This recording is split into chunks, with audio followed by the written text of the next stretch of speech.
folks, and welcome to another day in the Milky Way. And tonight we got a great show for you with the buffalo jump thing. And we're going to be talking about that with my co-host, David Knoll, Hawkeye Two Feathers. Welcome to the show tonight. Welcome, everyone. And as always, we welcome you with the love and the honor of the infinite creator. And of course, it's always nice to make sure that you all learn how to accept and receive the knowledge, the healing, the wisdom, and the many blessings from the universe. And tonight, if you don't fall asleep, there are two stories tonight. Ooh, Yeah, that's gonna and be good. cards. And cards. Oh yeah. Remember, we're gonna hold off on telling them what the cards are until it's ready, so you people can get your guesses in, and we'll take notes and see who gets the closest of what they're feeling and what the cards are pulling. Right? And there's That's Scotty right. Boy. What's up, gang? Two stories. Yeah, exactly. Looking forward to tonight's show. Well, we got a lot of stories for tonight, so you got to be ready for that. Who doesn't love good stories?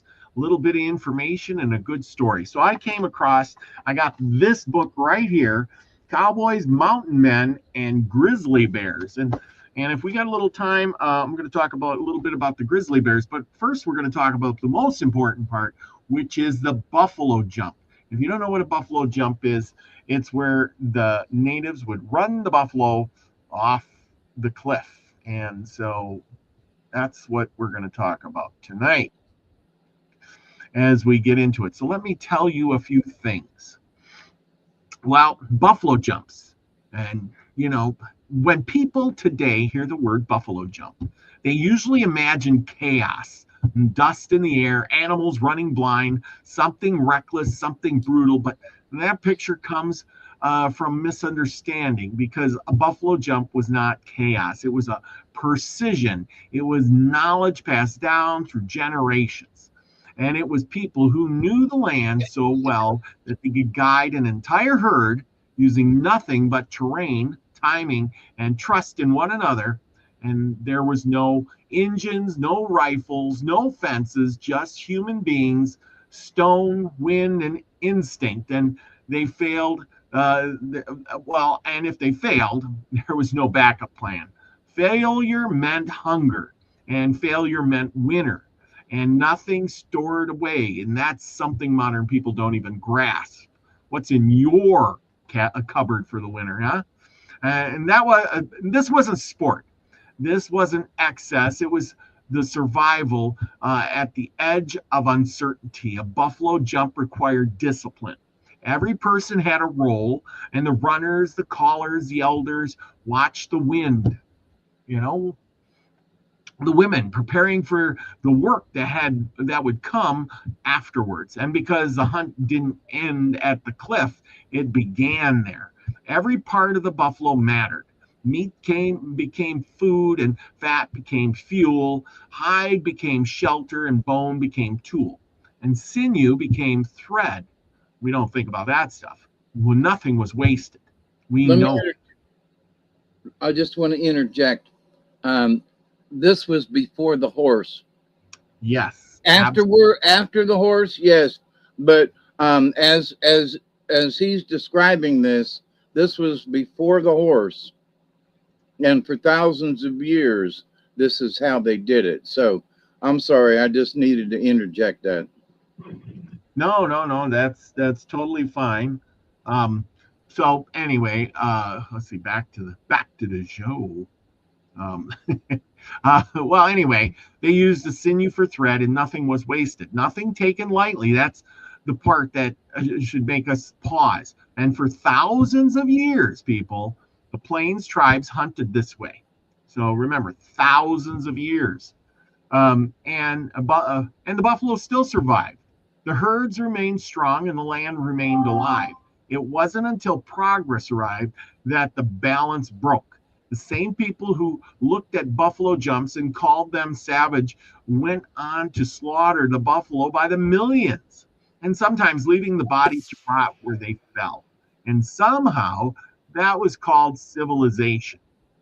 So tonight, when we talk about the buffalo jumps, we're not talking about what primitive people did, but we're talking about brilliant systems built by people who understand that survival wasn't about domination or dominion. It was about respect. And maybe, just maybe, there's something there we forgot all along. The way. And if you want, we can also talk about, you know, how they did it, why did they do it, and where did they do it, and that's what tonight's all about. And so, if you don't know, I put out a little clip here a while ago and this week. So if you didn't see that, you can get it right here, and we're going to play it for you in a second here. So here we go. This is my AI version of the buffalo jump. Like it or not, there we go. And here's my story. Long before horses and rifles, Plains people used the land to hunt bison. Runners guided a herd between stone lines towards a cliff, a buffalo jump. Below, families worked fast meat dry, fat rendered hides safe. It was survival through teamwork.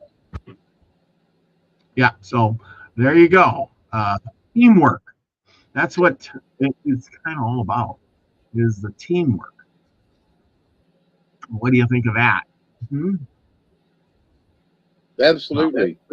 Well, yeah, exactly. Well, I wanted to say hi to everybody. We got quite a few people coming in tonight. We got Elderberry. He says, "Hey, Robert and Hawkeye." We got Scotty Boy and Nina the Mystic, and Lucky Stone is in the house. Who else is here? I think I missed somebody. But anyway, Nicholas Burnett, thank you for showing up tonight. We got Susie Q. Thank you for being here. Hey, all fellas. There, okay, there she is. But anyway, thank you for coming tonight. It's good to see each and every one of you. Because there we go. Hey, rocket. Anyway, but anyway, Crystal Shamans in the house. Oh my. Yeah. Lucky says, from watching tourists with bison, scaring the American buffalo must have been dangerous. Yes, buffalo are dangerous. They're basically a 2-ton animal walking around on legs. And if you get close to one, he could throw you around like a little rag doll. Now, personally, I've seen this happen. I worked at a ranch where they had buffalo, and you could put a 1,500, 2,000 pound round bale out there, and that buffalo would kick it around like a basketball. They are strong, they're big, and you don't want to mess with them. They're not the greatest, smartest animal in the world, but between their size and their strength, they are very dangerous. They're great grazers, and they're great to look at, and they're great to eat for food, and they can give you much for products like the hide and the bones and the meat and all that stuff like that. But man, to have one as a pet or get close to it, you're taking your life in your own hands, because they can jump, they can run, and yeah, nothing really stops them. Their head and they can hurt you. Huh? And they can hurt you. Yes, they will hurt you just by their sheer size. Step on you. Think of a big giant cow, and it's bigger and tougher and faster. A cow is slow. I was like, oh, Scotty Boy says, I got gored in the eye from a buffalo when I was like 2, and you still have your eye. Oh boy. Mom was holding me, and apparently she was too close to the fence. Oh, there you go. Well, that's right. You got to stay away. Their horns are big, and they're powerful, and their heads are like a rock. Well, thanks for sharing your story. And as I get my story ready here, sooner or later here, I'm going to have my story. As soon as my computer wants to Cooperate. Doesn't seem to want to cooperate tonight. So good. But we're going to start out with the story as soon as I can find it here. Oh yeah, okay. Let's see here. Okay, this is where I got it from. I got it from this book here, and it was called Head Smashed in Buffalo Jump. Now there's actually a place. This is a real place. It's in Alberta, Canada, and you could go there. It's a park now. But this is how I found out about it. I was reading this book, and I thought, we should talk about buffalo jumps. And this is the story, and this is how I kind of thought it'd be good. There was a young Blackfoot boy named Stout Tree, and he watched his father, his brothers, prepare for the great buffalo hunt. And he saw the men checking their weapons, painting their bodies, and speaking quietly amongst themselves. He watched his mother sharpen her tools, ready to butcher the animals once the hunt was done. And finally, standing straight and proud in front of his father, Stout Tree said these words. Every young boy dreamed of saying, "I want to help." His father looked down at him, not with anger, but with doubt, but with patience. "Soon," he told him, "you'll be out there with me and your brothers, but not this year." And Stout Tree nodded, but inside, something burned. He didn't want to just watch anymore. He wanted to run with the warriors. He wanted to wear the buffalo disguise. He wanted to be one of the men who guided the herds to the cliffs. As the people moved their camp towards the jump, as they did every year, Stout Tree studied the land. He knew the path the buffalo would take, and he knew the sound the sound the ground would make when they ran. He knew what would happen when hundreds of hooves struck the earth at once, and he knew there was a way for him to see it all, a way no one else ever had. As the hunt began, the decoy warrior, disguised as a buffalo, ran ahead of the herd. The other warriors emerged behind rocks, shouting and waving hides, forcing the animals forward, tightening the funnel that led to the cliff. Stout Tree slipped away, quietly and carefully.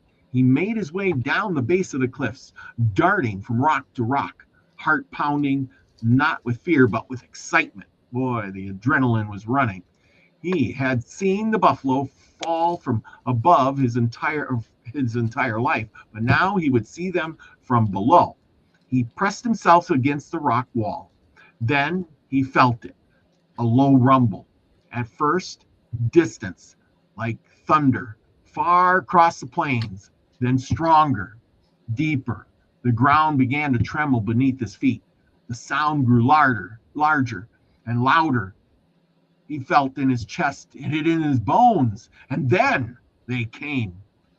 One black shape fell from the sky, then another, then another. The noise became overwhelming. Dusk exploded into the air. The earth shook. The sky darkened as hundreds of massive bodies plunged from the cliffs. Stout Tree watched in awe until the ground beneath him shifted. The rocks slid. The earth gave way, and Stout Tree was pulled forward, down the slope, into the crushing darkness. Hours passed. The warriors moved among the fallen buffalo, killing those that still lived. The women began butchering immediately, working with practiced hands, wasting nothing. This had been a successful hunt until a voice cried out for help. From deep within the pile of dead buffalo, they found him there, Stout Tree. The joy of the hunt turned into mourning.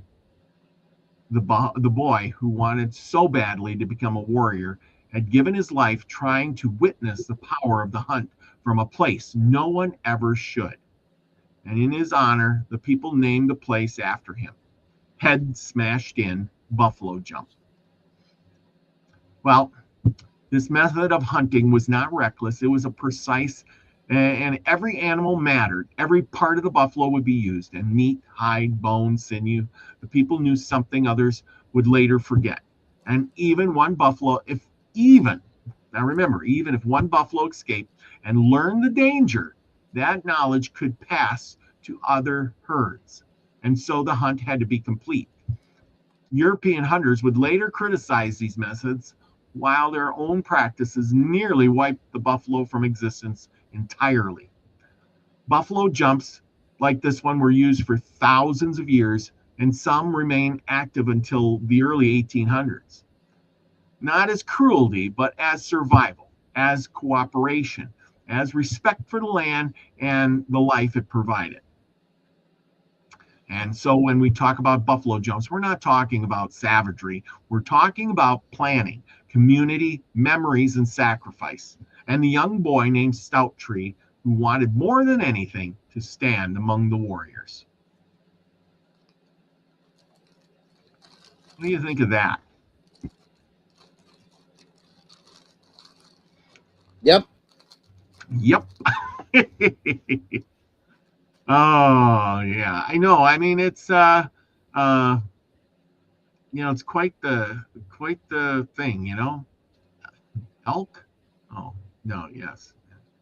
I have I mean oh I have a Galactus. I can't eat red meat. Oh man, that really sucks. Can't eat red meat anymore. I don't know what that means, but anyway, that kind of sucks. Sorry, Crystal Shaman. Yeah, anyway, but yeah, that's what led me on this path tonight. Tonight we're talking about, um, uh, these things. So we're gonna dive in a little bit here. Um, what the thing is, it was used for all these things. The buffalo were there was millions of buffalo, and you had, believe it or not, if you let one buffalo, which is kind of sad, and you think we were talking about how the buffalo were kind of stupid, but in all, they're not that stupid. They knew if one escaped, they knew they could never use that buffalo jump again, because that buffalo somehow could communicate to all the other buffalo, what was going on. You know what I'm saying? Yeah, you would think just one buffalo. But they learned over thousands of years. If you let one buffalo go, that's it. So it wasn't like they wanted to massacre all of the buffalo. They learned over 1,000 years. Don't let one of them go. Get him, boys! Don't let him get away. Oh yeah, exactly. These buffalo, they're massive, and you had to be kind of keen how to do this, because you had to study the land. You couldn't just chase one buffalo, but if you did chase the buffalo, you get a few of them going, and if one goes off the cliff, the entire herd would go off the cliff. And sometimes it was miles they had to funnel these buffalo in, because these herds weren't small. Sometimes they were, there's 400 or 500, maybe 1,000, 2,000 in the herd, and maybe more. And all of a sudden you got to somehow herd these animals, and get the first one to jump off the cliff, because if the first one jumps, then they all jump off. That's kind of how it works with them, with them animals. It's goofy. It's kind of crazy too. You know what I mean? So anyway, let's see. Well, of course, they had a study for the land, for natural slopes and ridge lines, to get everything going.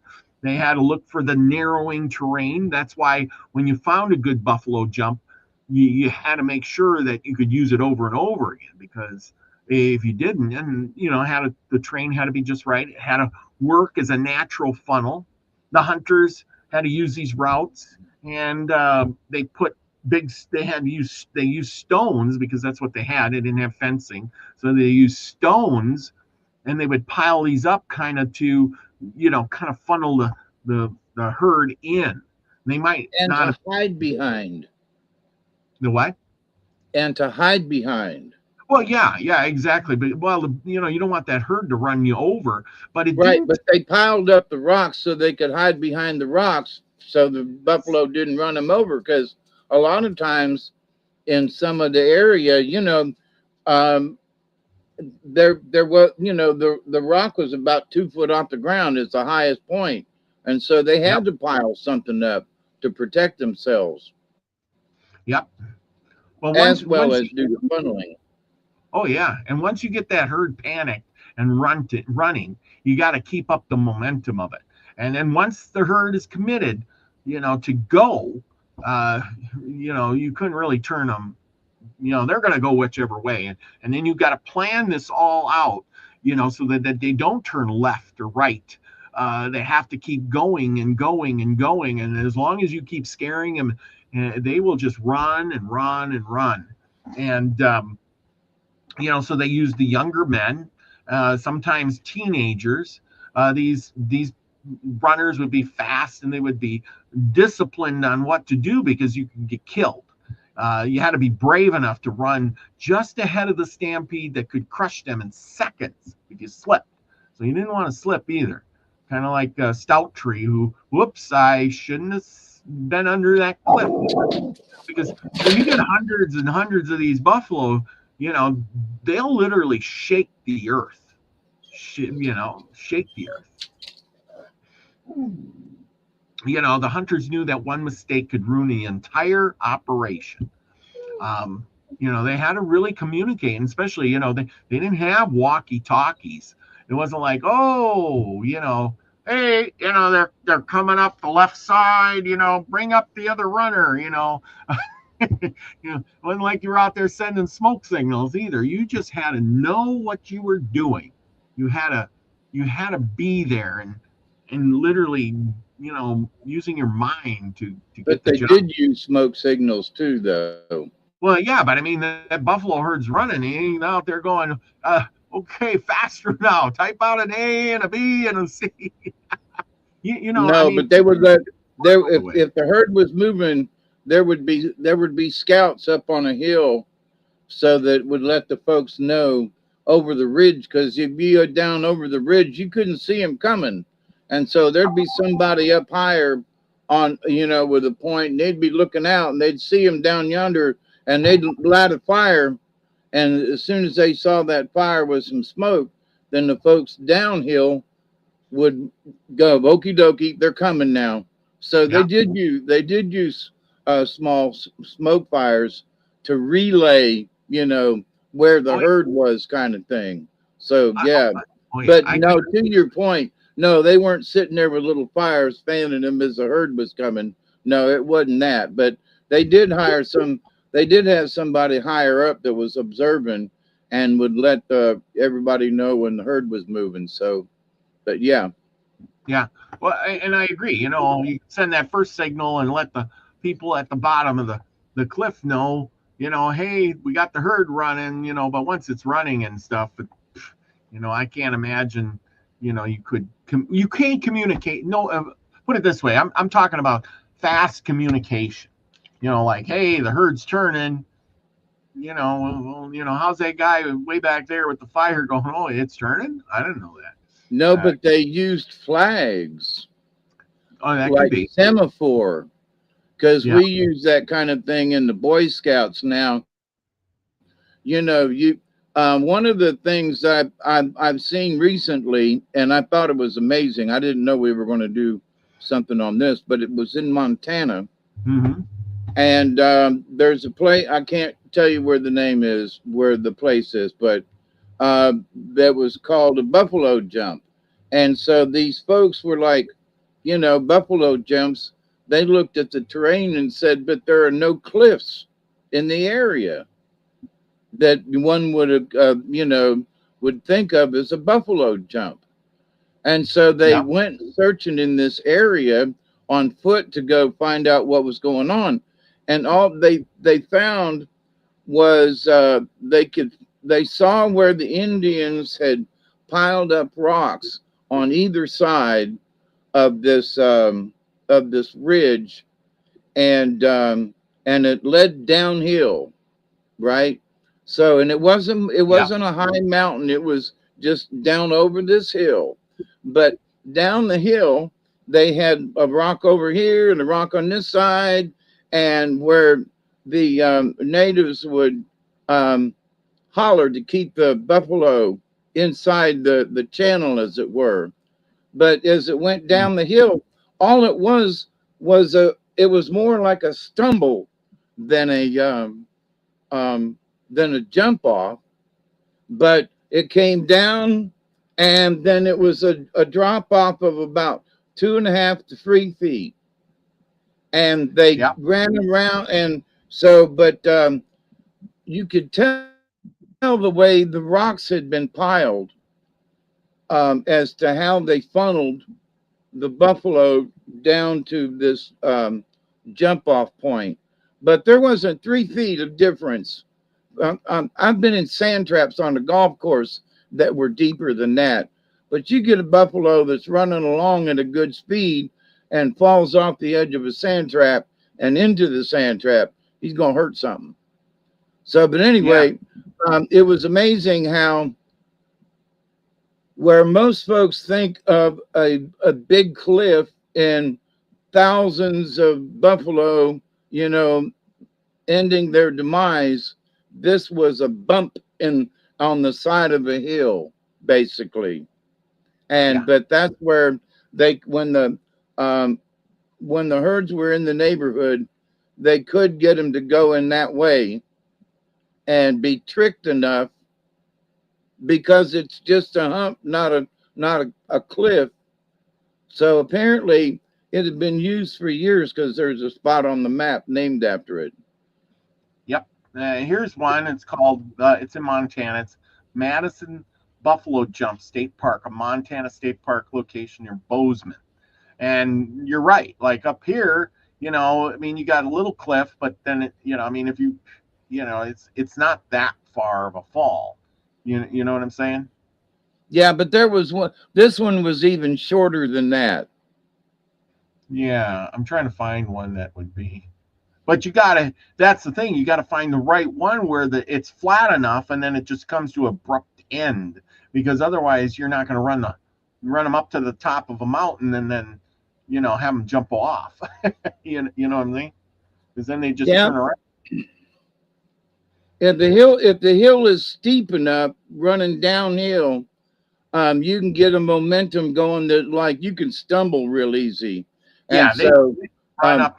They The thing is they don't run downhill well. Nothing really runs downhill well, because nope. when that first buffalo trips, all the other buffalo are going to trip over him, and then they're going to, and break their necks and their legs, and that's all they needed them to do, was to, get hurt enough where they couldn't run no more.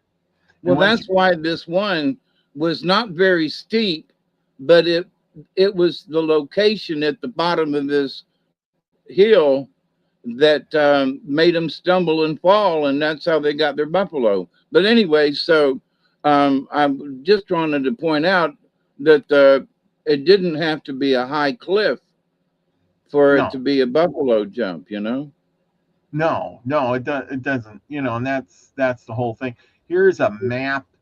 If we can look at this, you can see where it's flat plains out here, and then as they drive them up the flat, you get to this spot here, the jump, and then they just got this little cliff, and then they fall down, and then here you're butchering them right in the gully, kind of, but it's flat all the way up to the top, and that's how they would, you know, bring them off the grazing area. It says here buffalo grazing area at the top, and then as they run down here, or here it says driving lane, they would run up into this flat area, and then of course they got nowhere to go except right here, and then that's how they got them, I guess. Yeah, which kind of makes And sense.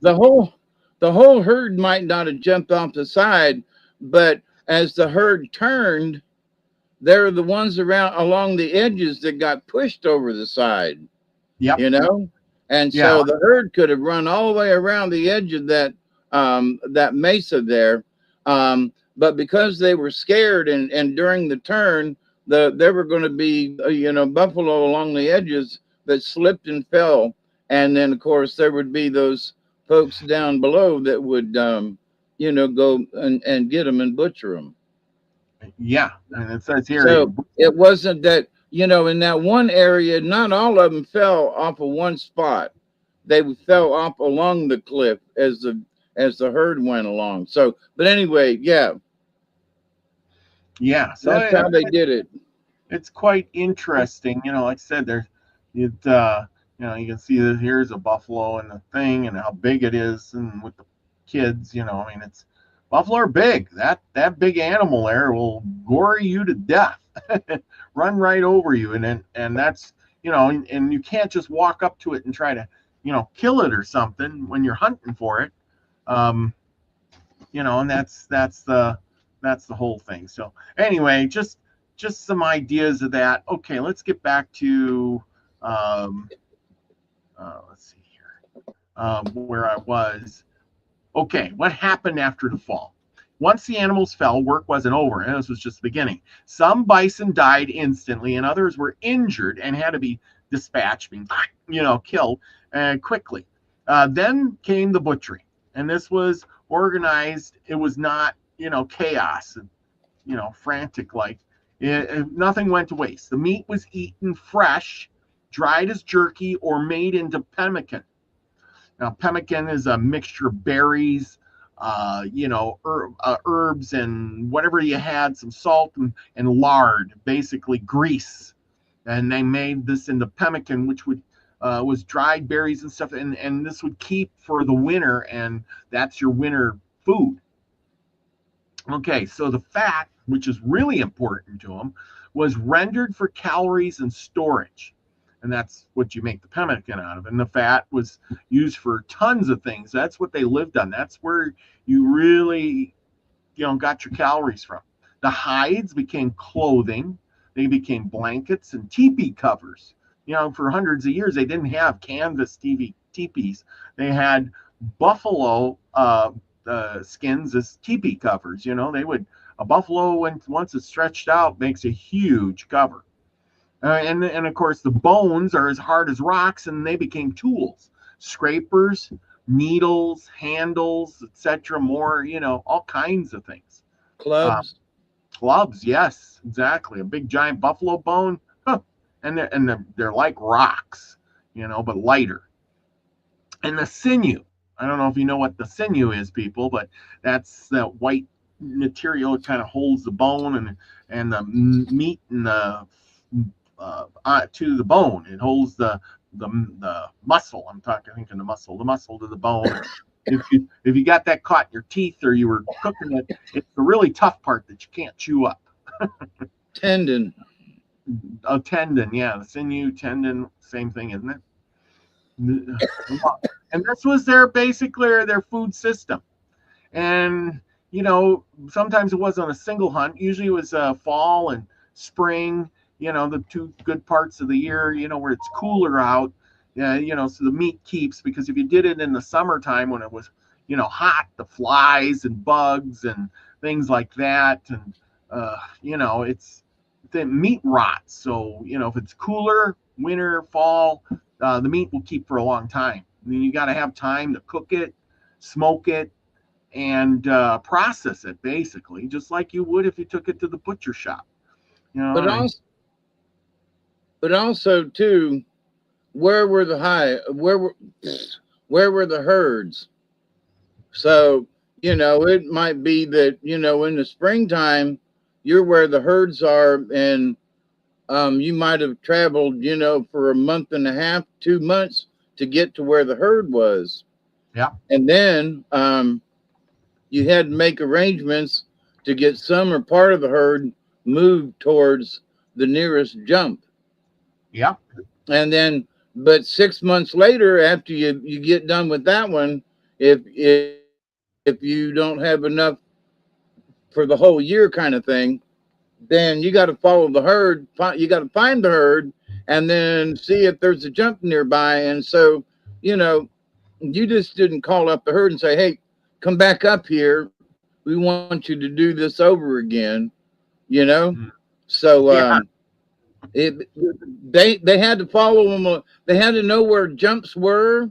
They had to scout ahead, and so they had to follow. You know, they were following the herd to make sure that they knew where it was going to be, because the herd might not show up in the same place.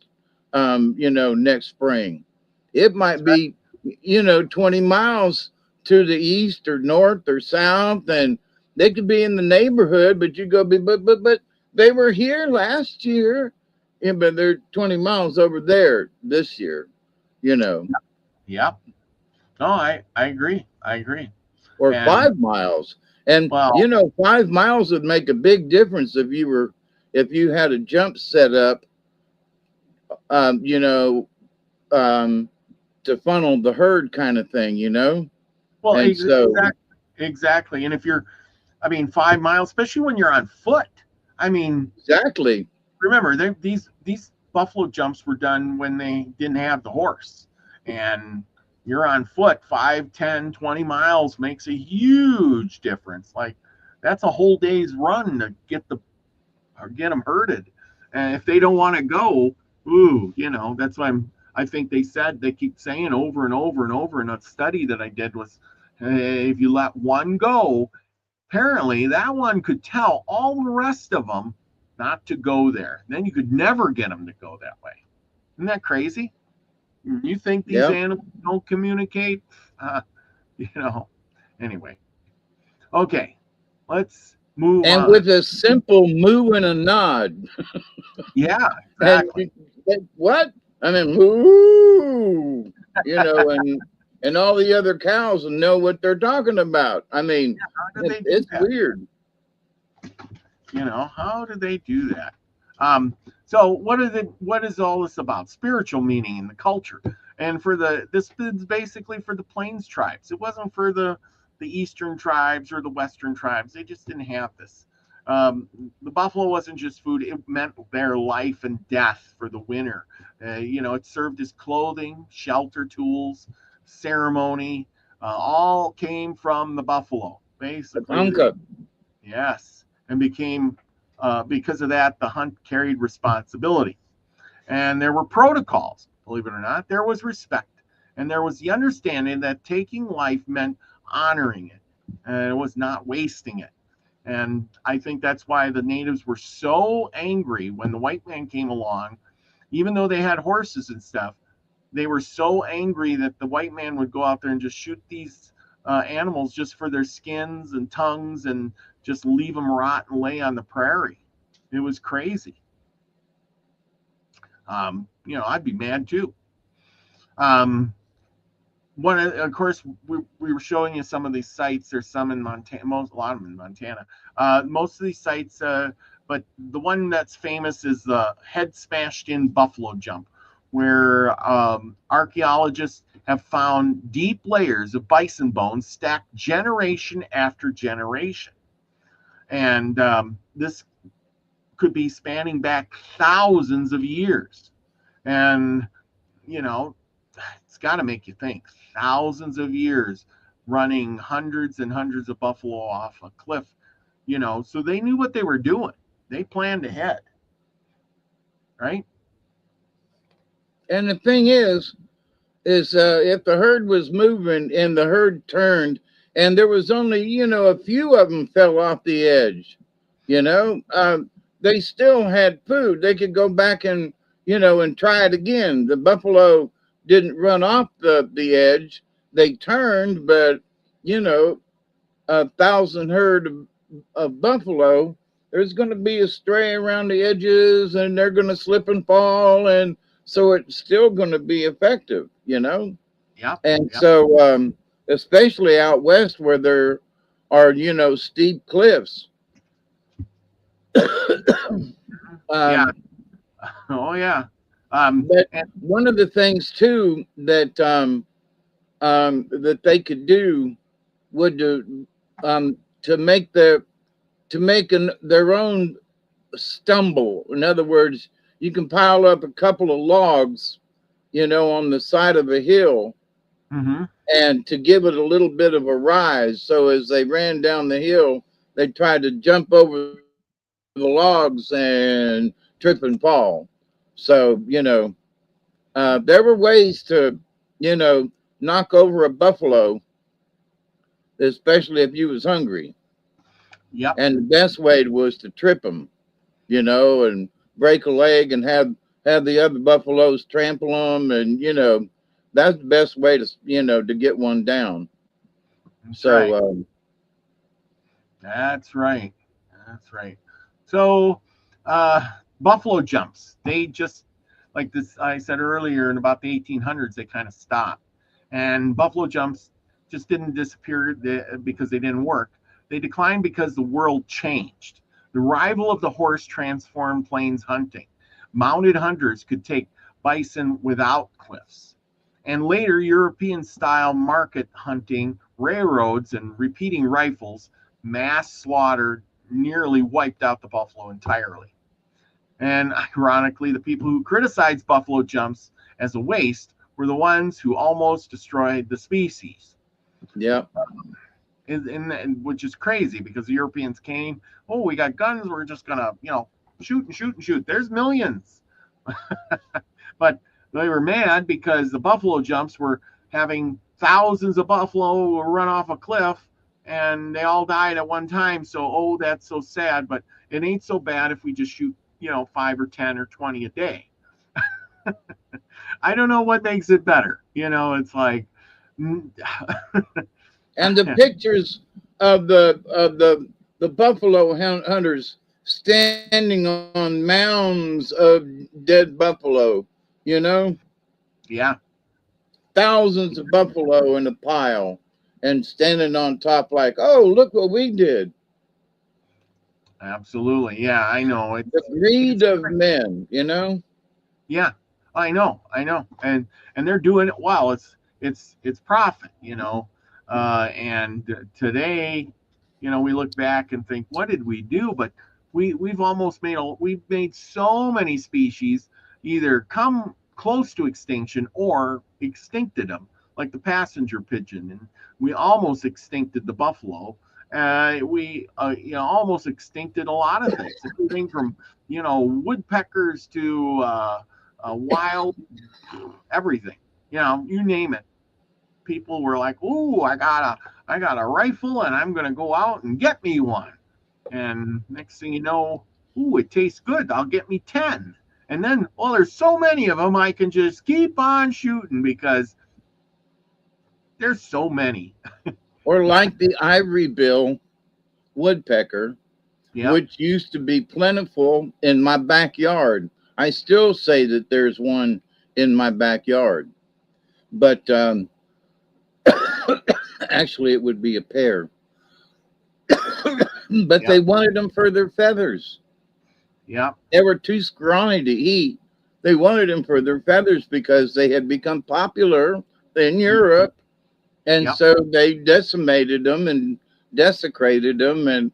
But there are still in the swamps of Arkansas and Louisiana, there are those of us who believe that the ivory bill still exists. Well, that's what they say. I've read up on that. And they said, yeah, there might be one or two out there, somewhere, but we won't know until they make a small population again and somebody takes a picture.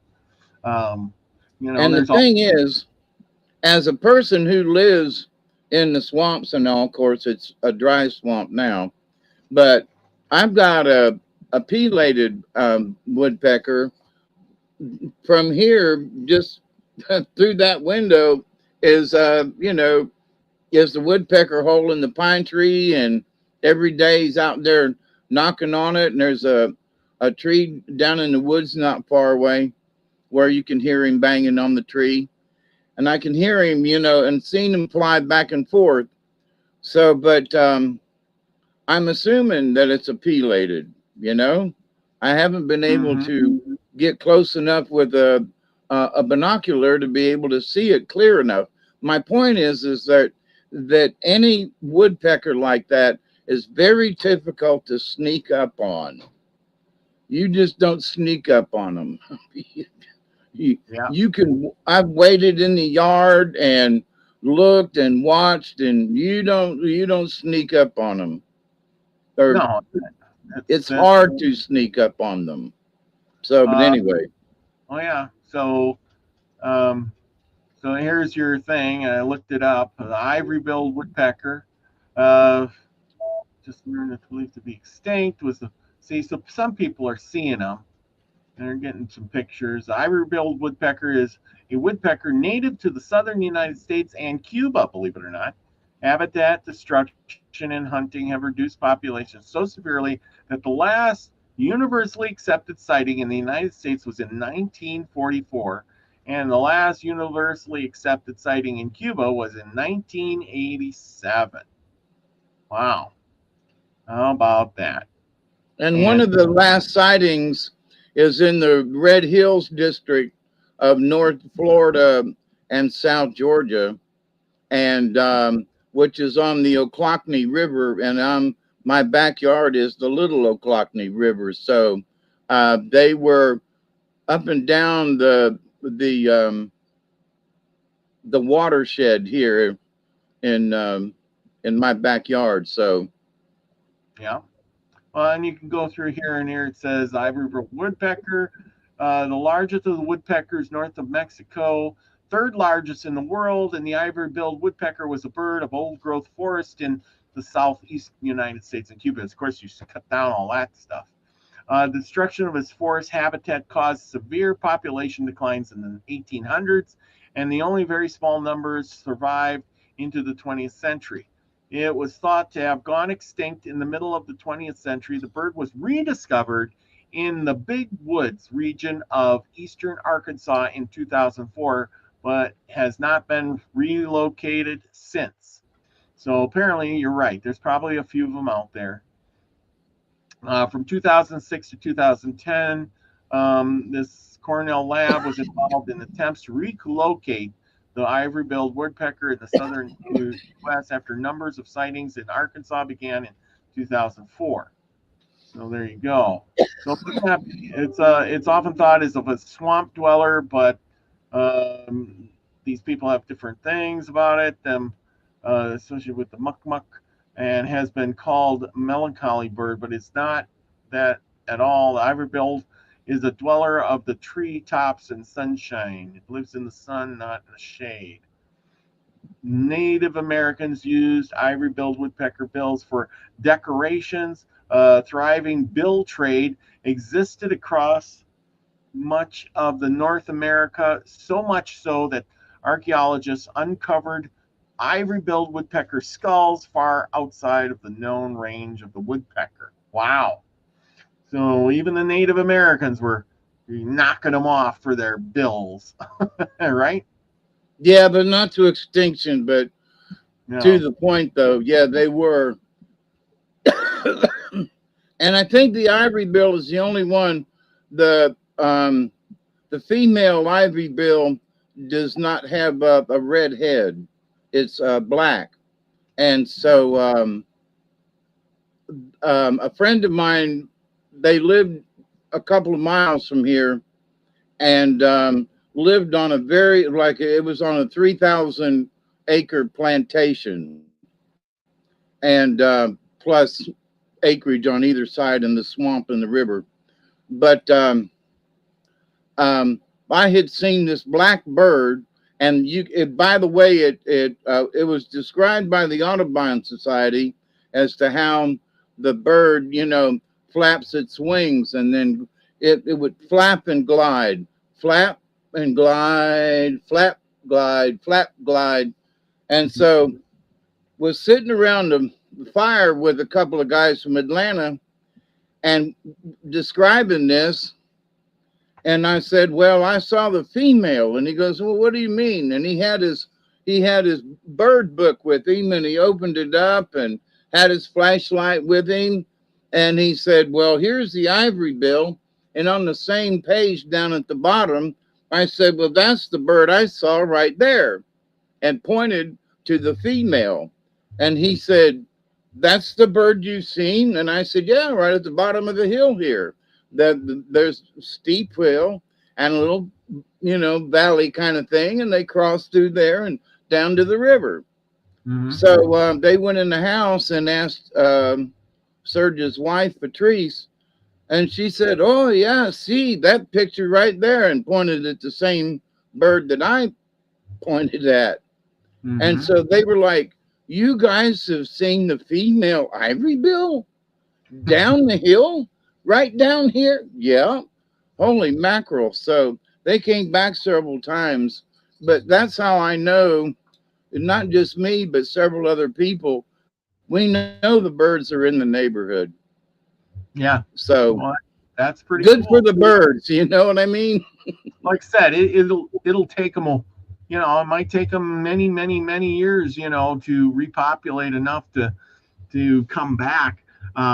See, and this is where I go off, and I don't mean to go off on a tangent on weird things, but it's like people talk about Bigfoot or seeing things that they don't know what it is, but it's like, hey, if you people can't even see a bird, hear it calling in the swamp or the woods or whatever it is, and you think it's extinct for 20, 30 years and you don't see it, and somebody gets a glimpse, like yourself gets a glimpse of it here and somebody else over there, and yet they go out looking for hours and nobody sees it, well, how do you expect to get a picture of Bigfoot, right? Right. And here's the thing, kind of sort of like Bigfoot, the birds learned to not go anywhere near men. Yes. So, they taught it to their kin and their kin and their kin. And even though the other woodpecker, I can't think of the name of it right now, but anyway, that bird's just right up here in the pine tree, and I can stand out in the yard, and if I walk around the outside of that bush and get a direct line of sight to that woodpecker, he's gone. Yeah, he's gone. And so can't sneak up on them. They can see you for a half a mile away in the woods. So you think you're sneaking up and you're doing all this stuff, and they're sitting in a treetop looking down going, ha, ha, ha, ha, what's that fool doing? And so by the time you even get close, they're out of there. They've moved to another section of the woods. They will come back. Mm-hmm. And like this woodpecker up here on the hill, he'll leave that spot, but he's got another tree down here in the woods. So he'll just fly to another location, and you can hear him pecking away. And then if he was to go down there, if he didn't want to come back up on the hill, he's got another tree further on down by the river. So, they've got spots all along where they know where they can go hide or go sit and wait you out. So, there's an old Indian story called The Hiding Bird, and it's about the woodpecker, because the woodpecker will land on the tree sideways, where most other, birds have to land on a tree on a limb or something.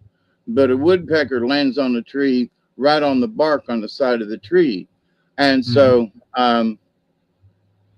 but they'll be around the tree like a squirrel does, But anyway, so yeah, the hiding bird. Well, yeah, and that's true. And Scotty Boy says, I don't know, Hawkeye, maybe it's your area. Birds don't hide from us here.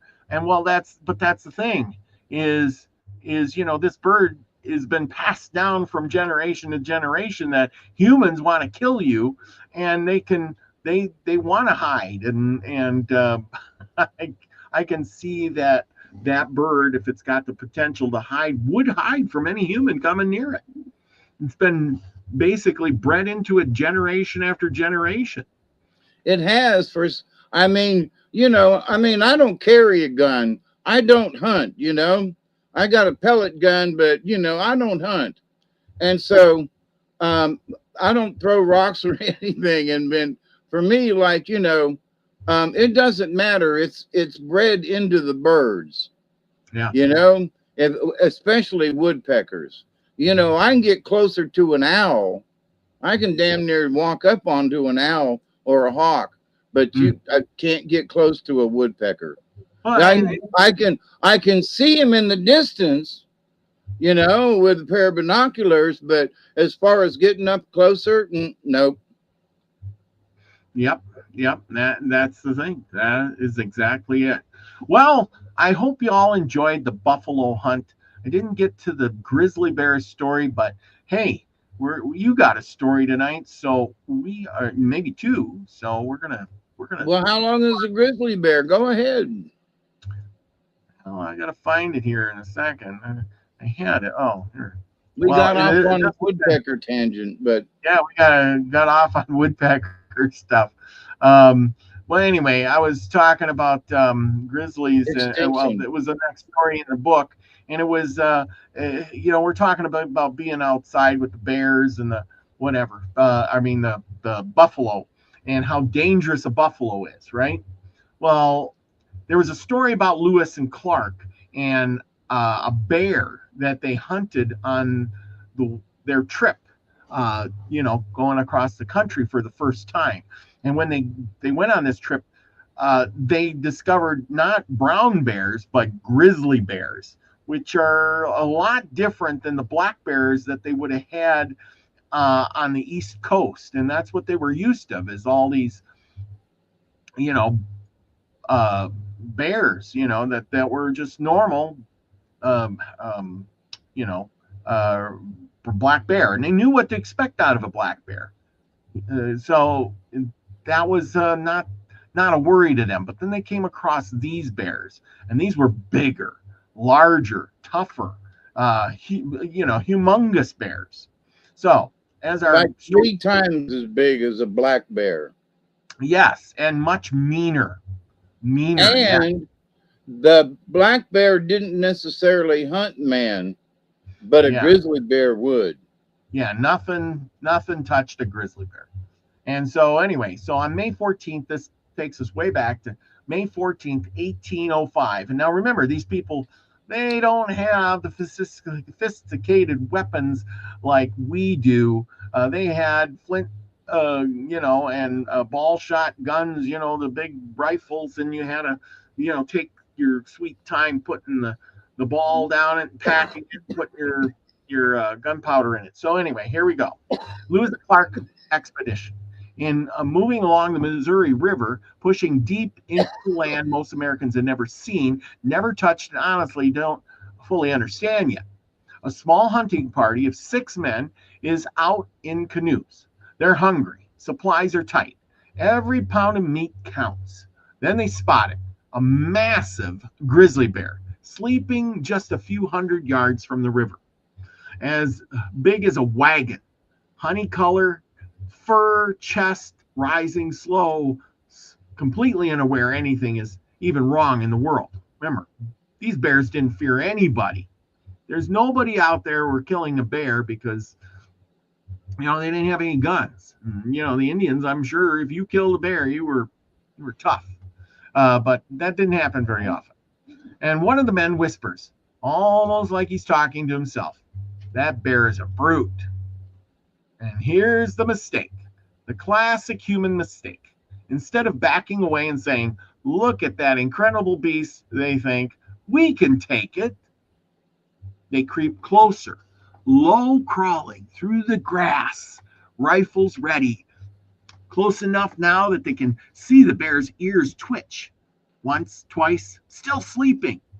And then the men stand, rifles up, breath held, and somebody decides the sleeping animal has lived long enough.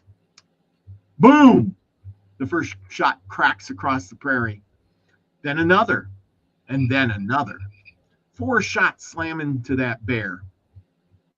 And for one split second, it looks like maybe it worked. But then the grizzly explodes, awake like it's been struck by lightning.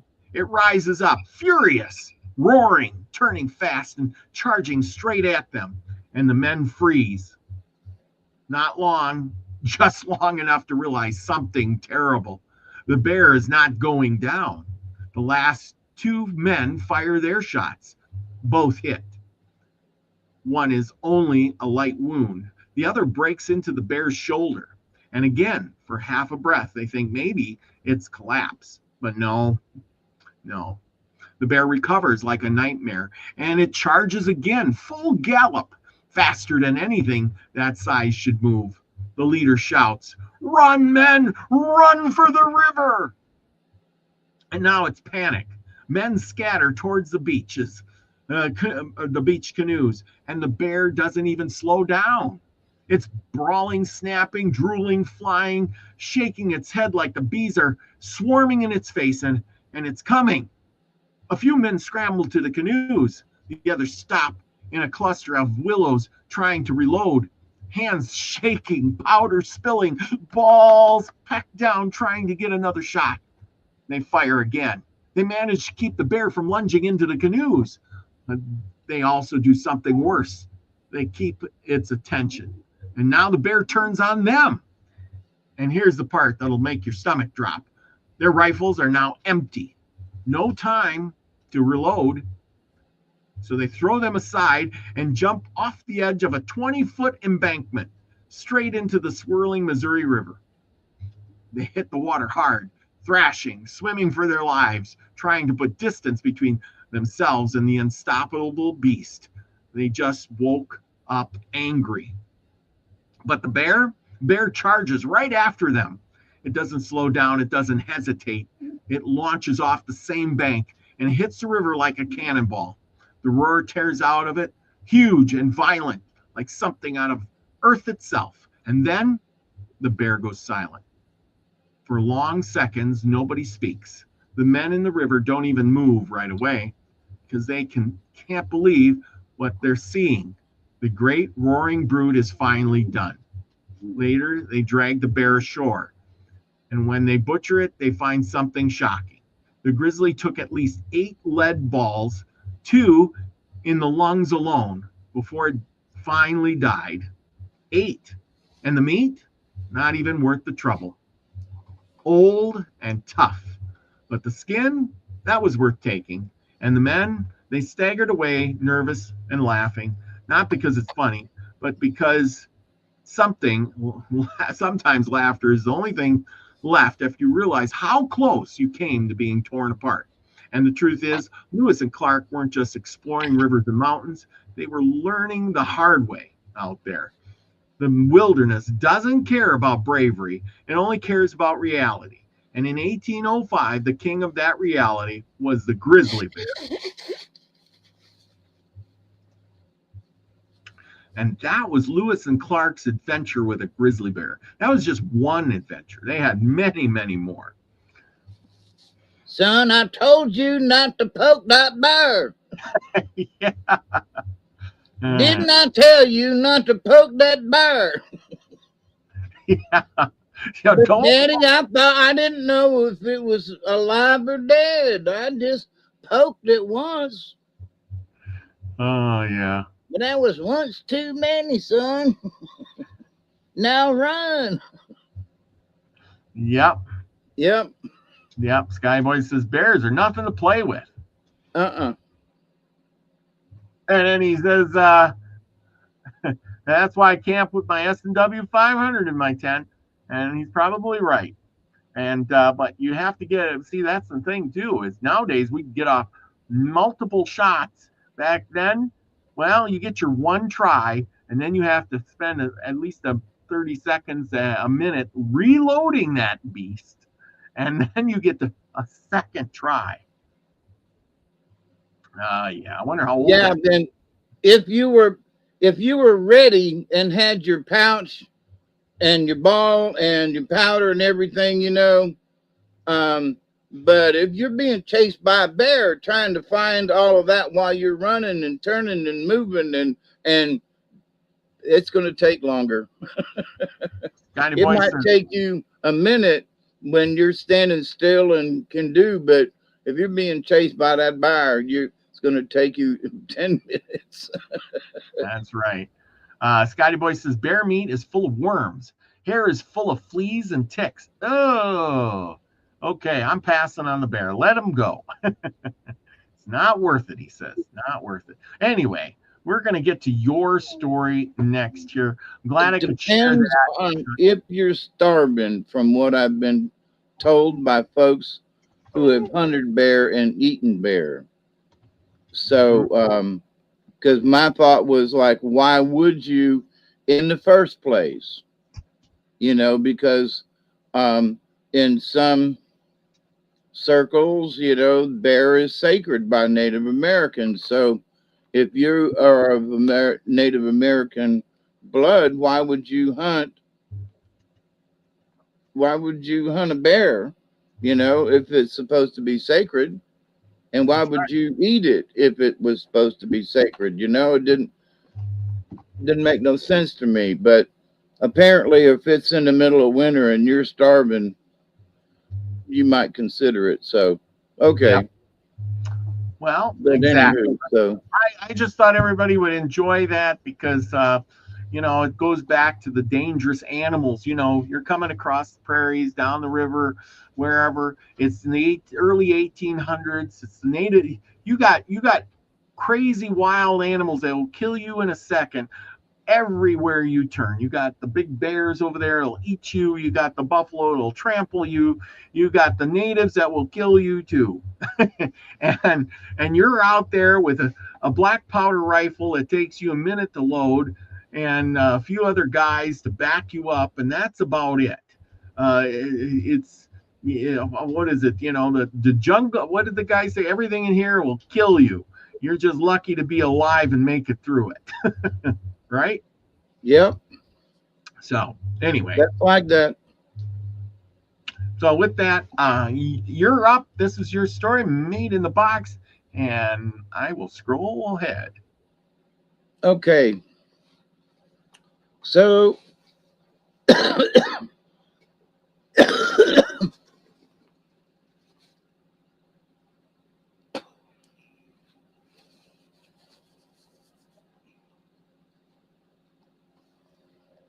sorry, I still cough up stuff once in a while.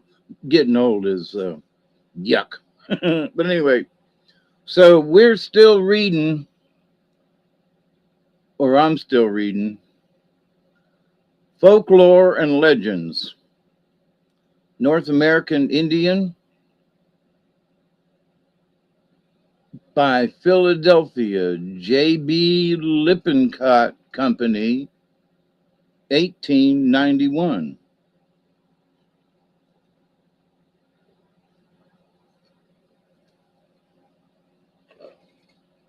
So these stories, and I really like these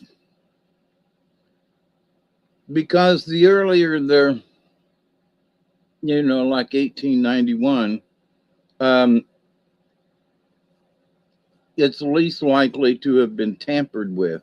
So the story is probably more accurate than one 20 or 30 years later, where it's been heard, retold, and watered down.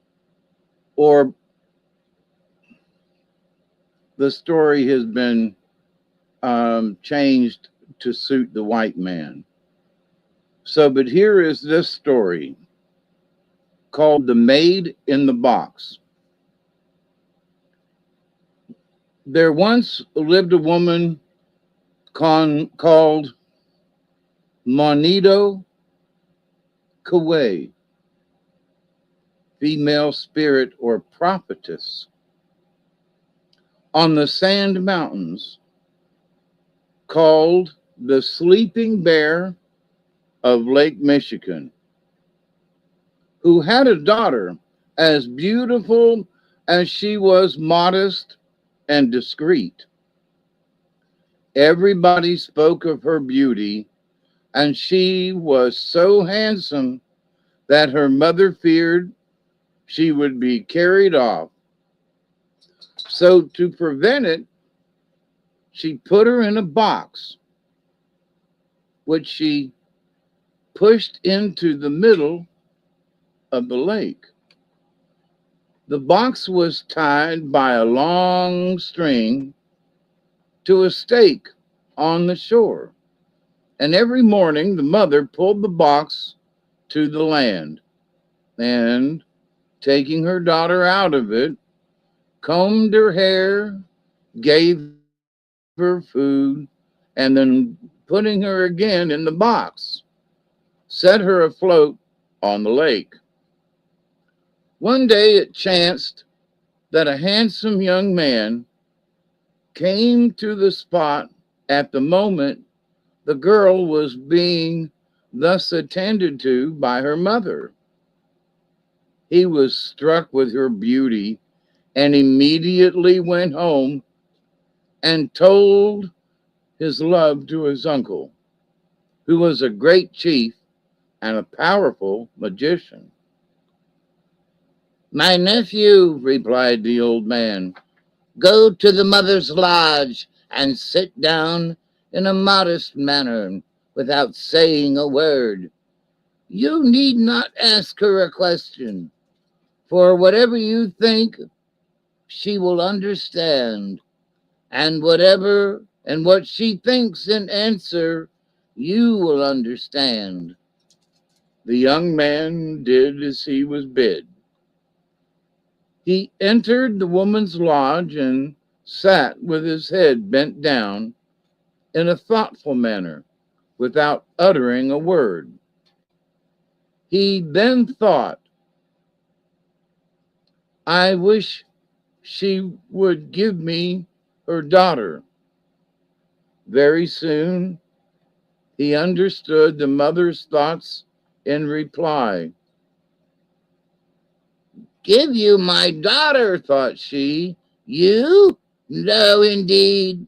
My daughter shall never marry you."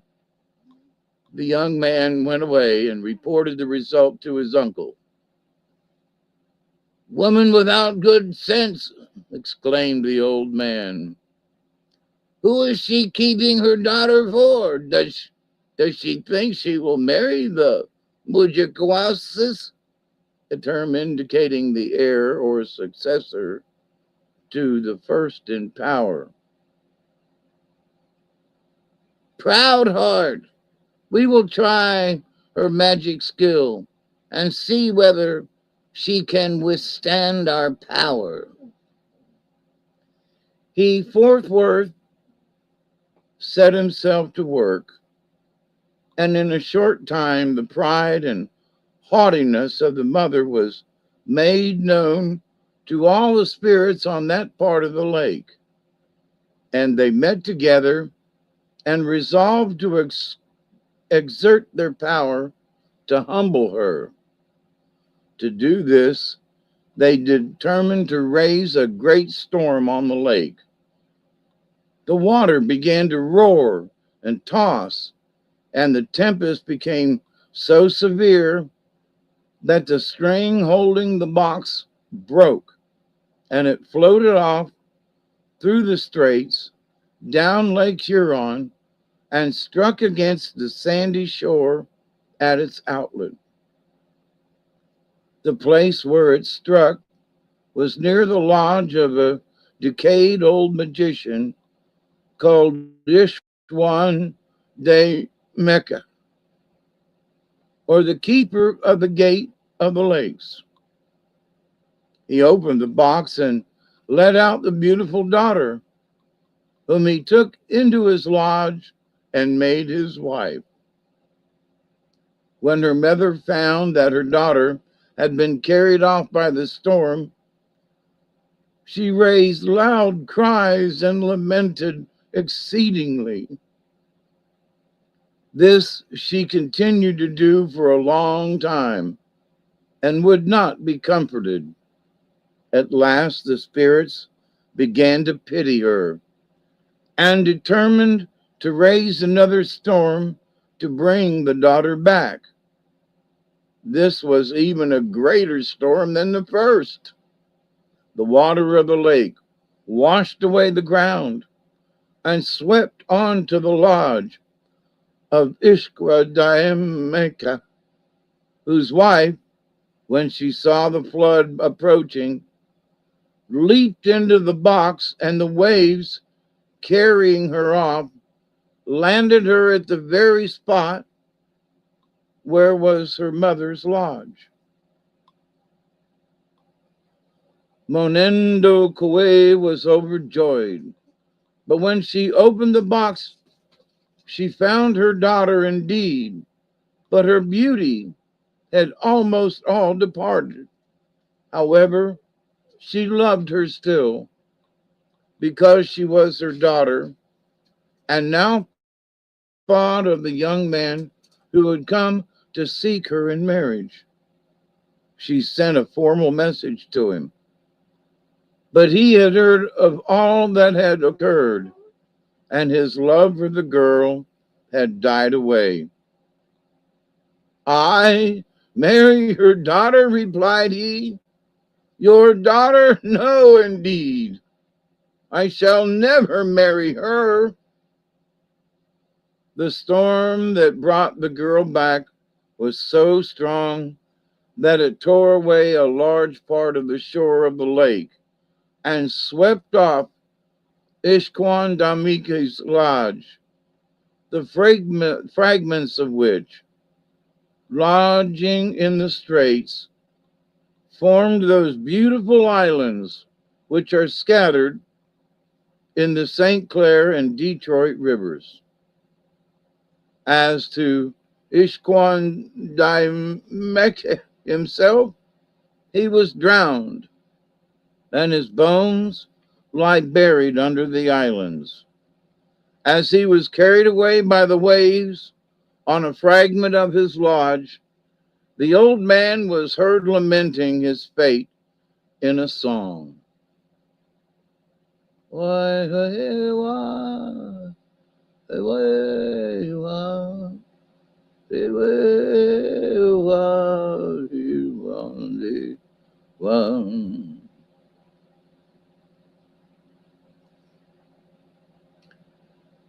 Our next story for tonight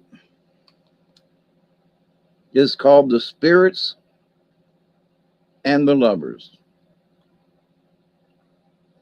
Let me get a drink. I hope you liked that last story. Interesting.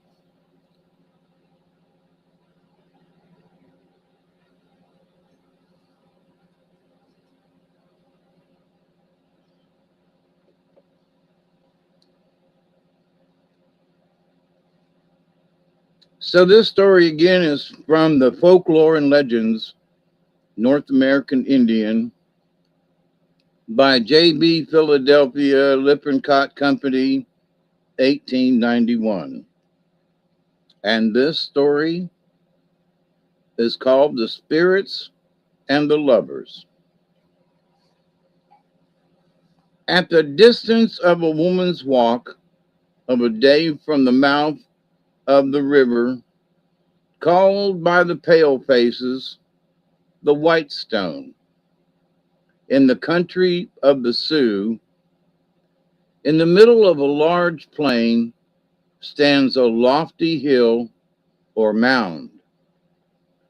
Its wonderful roundness, together with the circumference of it standing apart from all other hills, like a fir tree in the midst of a wide prairie, or a man whose friends and kindred have all deceased to the dust, has made it known to all the tribes of the West. Whether it was created by the Great Spirit or filled up by the sons of men, whether it was done in the morning of the world, ask not me, for I cannot tell you.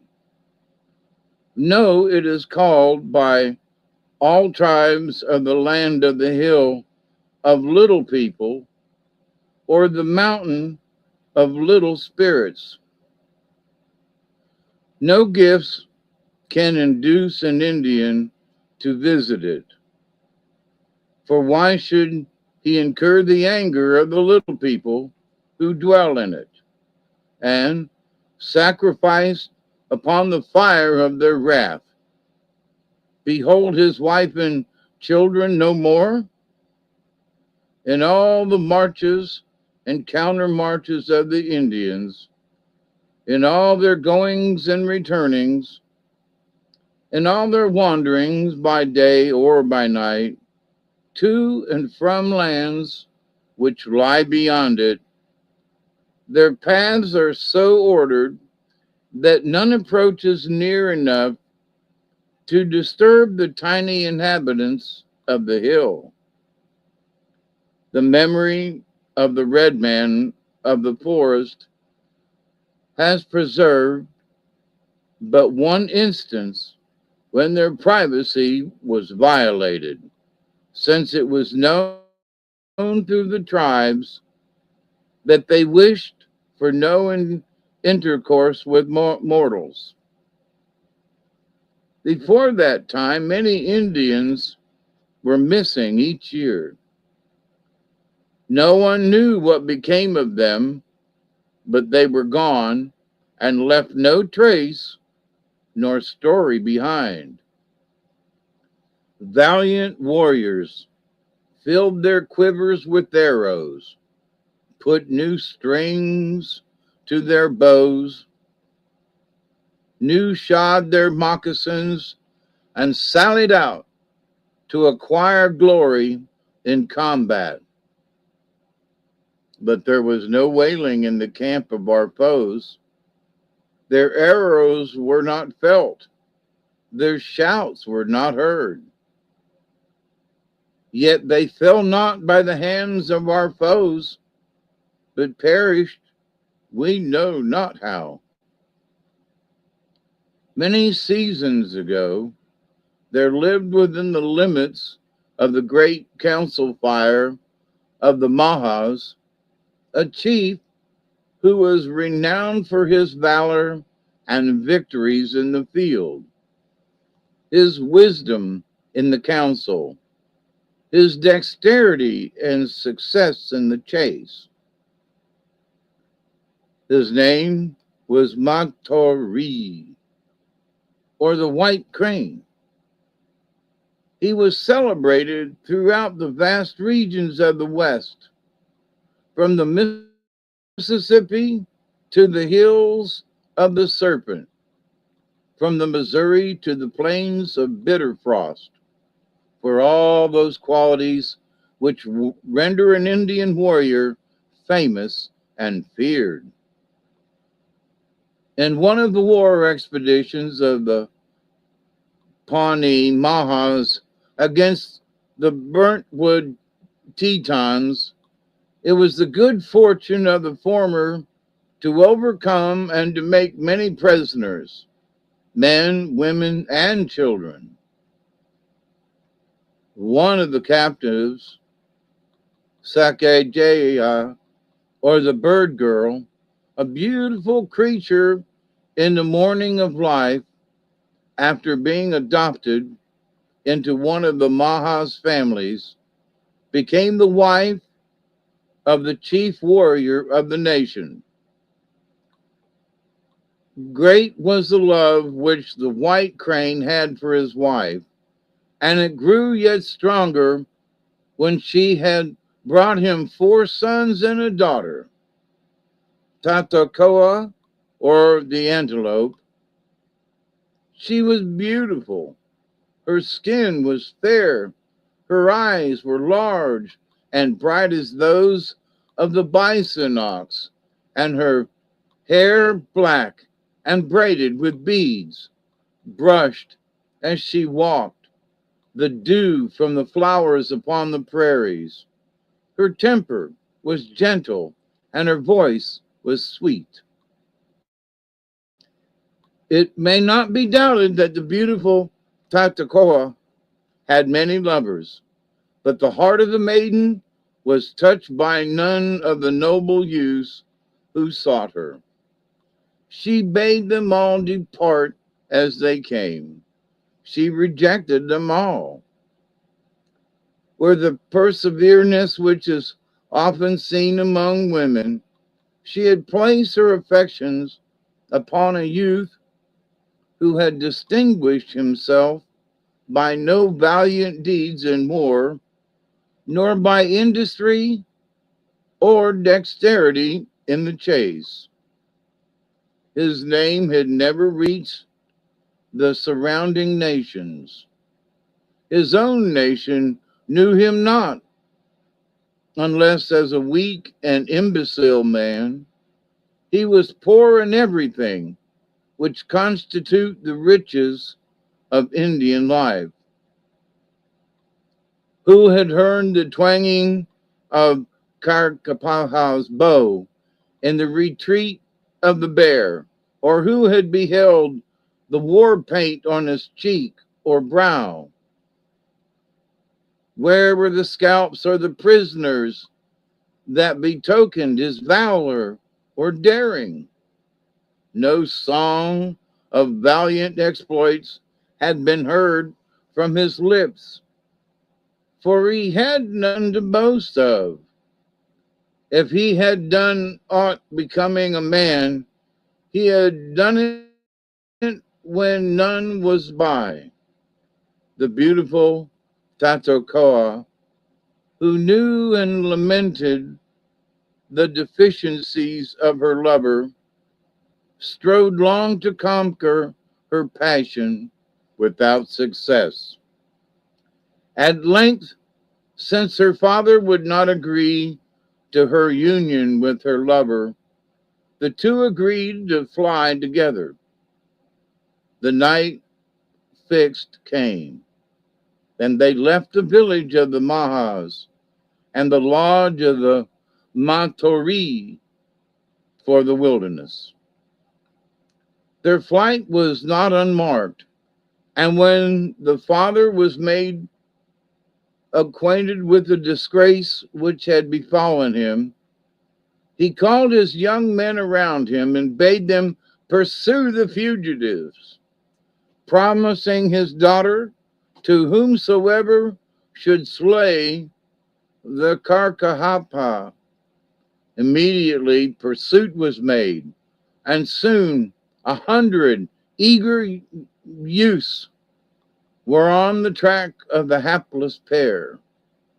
With that unerring skill and sagacity in discovering footprints which marked their race, their steps were tracked, and themselves soon discovered flying.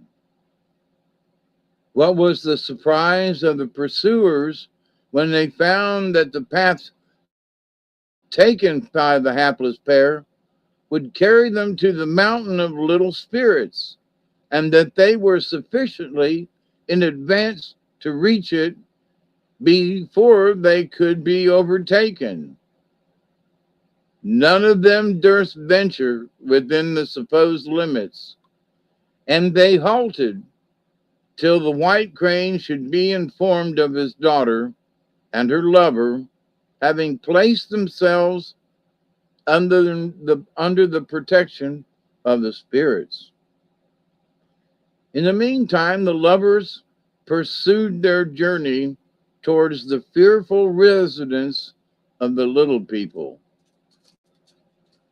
Despair lent them courage to perform an act to which the stoutest Indian resolution had hitherto been unequal. They determined to tell their tale to the spirits and ask their protection. They were within a few feet of the hill when, on a sudden, its brow, on which no object had till now been visible, became covered with little people, the tallest of whom was not higher than the knee of the maiden, while many of them, but these were children, were of lower stature than the squirrel. Their voice was sharp and quick, like the barking of the prairie dog. A little wing came out at each shoulder. Each had a single eye, which eye was to the right in the men, and to the left in the women, and their feet stood out at each side. They were armed like Indians with tomahawks, spears, bows, and arrows. He who appeared to be the head chief, for he wore an air of command and had the eagle feather, came up to the fugitives and said, "Why have you invaded the village of our race, whose wrath has been so fatal to your people? How dare you venture within the limits of our residence? Know you not that your lives are forfeited?" Tatakoa, for her lover had less than the heart of a doe and was speechless, related their story. She told them how they had loved, how wroth her father had been, how they had stolen away and been pursued, and concluded their tale of sorrow with a flood of tears. The little man who wore the eagle feather appeared moved by what she said, and calling around him a large number of men, who were doubtless the chiefs and counselors of the nation, a long consultation took place. The result was a determination to favor and protect the lovers. At this moment, Shango Tango, or the big horse, one of the braves whom Matori had dispatched in quest of his daughter, appeared in view in pursuit of the fugitives. It was not till Matori had taxed his courage that Big Horse had ventured on the perilous quest. He approached with the strength of heart and singleness of purpose which accompany an Indian warrior who deems the eyes of his nation upon him. When first the brave was discovered thus wantonly, and with no other purpose but the shedding of blood, intruding on the dominions of the spirits, no words can tell the rage which appeared to possess their bosoms. Secure in the knowledge of their power to repel the attacks of every living thing, the intrepid Maha was permitted to advance within a few steps of Karkapaha. He had just raised his spear to strike the unmanly lover when, all at once, he found himself riveted to the ground. His feet refused to move. His hands hung powerless at his sides. His tongue refused to utter a word. The bow and arrow fell from his hand, and his spear lay powerless. A little child, not so high as the fourth leaf of the thistle, came and spat on him, and a company of the spirits danced around him, singing a taunting song. When they had thus finished their task of preparatory torture, 1,000 little spirits drew their bows, and 1,000 arrows pierced his heart. In a moment, innumerable mattocks were employed in preparing him a grave, and as he was hidden from the eyes of the living, ere Tatakoa could have thrice counted over the fingers of her hand. When this was done, The chief of the little spirits called Karkapaha before him and said, Maha, you have the heart of a doe. You would fly from a roused wren. We have not spared you because you deserve to be spared, but because the maiden loves you. It is for this purpose that we will give you the heart of a man, that you may return to the village of the Mahas and find favor in the eyes of Matori and the braves of the nation. We will take away your cowardly spirit and will give you the spirit of a warrior whom we slew, whose heart was firm as a rock. Sleep, man of little soul, and wake to be better worthy the love of the beautiful antelope. Then a deep sleep came over the Maha lover. How long he slept he knew not, but when he woke he felt at once that a change had taken place in his feelings and temper. The first thought that came to his mind was of a bow and arrow. The second was of the beautiful maiden who lay sleeping at his side. The little spirits had disappeared. Not a solitary being of the many thousands who, but a few minutes before, had filled the air with their discordant cries, was now not to be seen nor heard. At the feet of Karkapaha lay a tremendous bow, larger than any warrior ever yet used, a sheaf of arrows of proportionate size, and a spear of a weight which no Maha could wield.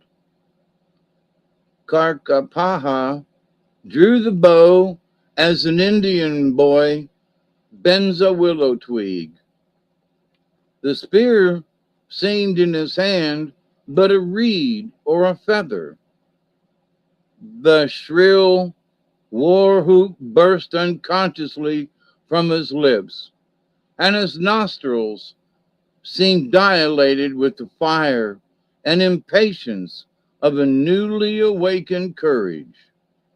The heart of the fond Indian girl dissolved in tears when she saw these proofs of strength and these evidences of spirit, which she knew, if they were coupled with valor, and how could she doubt the completeness of the gift to effect the purposes of the giver, would thaw the iced feelings of her father and tune his heart to the song of forgiveness. Yet it was not without many fears, tears, and misgivings on the part of the maiden that they began their journey to the Maha's village. The lover, now a stranger to fear, used his endeavors to quiet the beautiful Tatukoa, and in some measure succeeded. Upon finding his daughter and her lover had gone to the hill of the spirits, and that Shangotogo did not return from his perilous adventure, the chief of the Mahas had recalled his braves from the pursuit and was listening to the history of the pair as far as the returned warriors were acquainted with it, when his daughter and her lover made their appearance. With a bold and fearless step, the once faint-hearted Karkapaha walked up to the offended father, and folding his arms upon his breast, stood erect as a pine and motionless as that tree when the winds of the earth are chained. It was the first time that Karkapaha had ever looked on an angry man without trembling, and a demeanor so unusual in him excited universal surprise. Karkapaha is a thief, said the white crane. It is the father of Tatakoa that says it, answered the lover. Else would Karkapaha say it was the song of a bird that has flown over. My warriors say it. Your warriors are singing birds. They are wrens. Karkapaha says they do not speak the truth. Karkapaha has a brave heart and the strength of a bear. Let the braves try him. He has thrown away the woman's heart and become a man. Karkapaha is changed, said the chief thoughtfully. But how and when? The little spirits of the mountain have given him a new soul. Bid your braves draw this bow. Bid them poise this spear. Their eyes say that they can do neither. Then is Karkapaha the strong man of his tribe? And as he said this, he flourished the ponderous spear over his head as a man would poise a reed, and drew the bow as a child would bend a twig. Karkapaha is the husband of Tatakoa, said Mahatori, springing to his feet, and he gave the maiden to her lover. The traditionary lore of the Mahas is full of the exploits, both in war and in the chase, of Karkapaha, who was made a man by the spirits of the mountain. The end.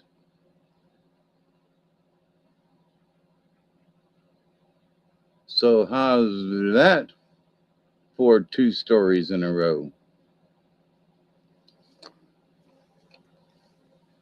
Wow, that was a great one.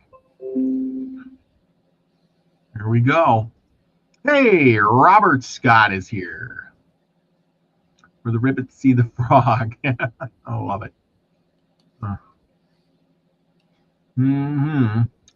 Anyway, everybody get your guesses in for the cards, because tonight we have cards, and we got Scotty Boy, who's got hawk, turtle, dragonfly, rabbit, and frog. We got Koloe, who's got rabbit, badger, upside down, and bat, bear, and moose. Nice. All right. Well, I couldn't sneak up on y'all and get it done, so I'm going to have to do it now.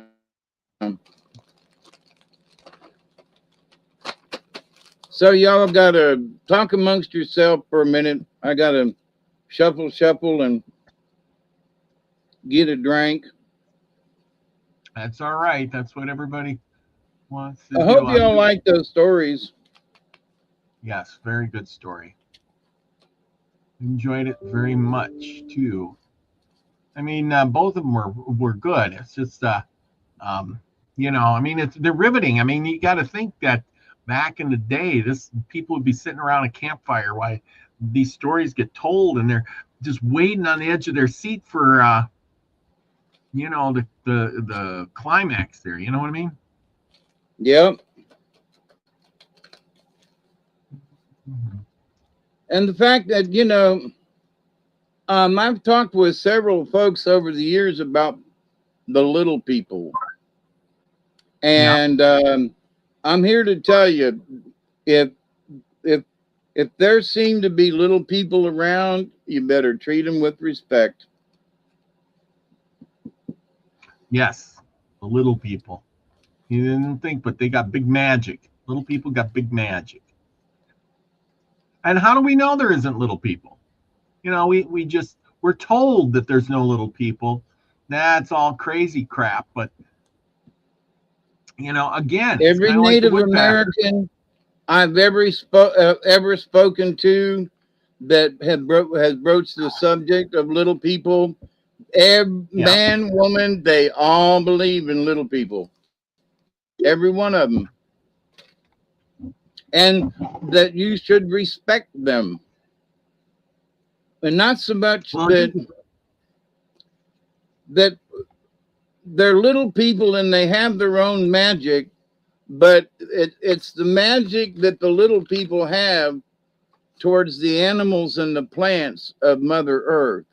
So you don't mess with the little people because they take care of stuff. You know what I mean? So it's a sin to mess with the landscapers. You know.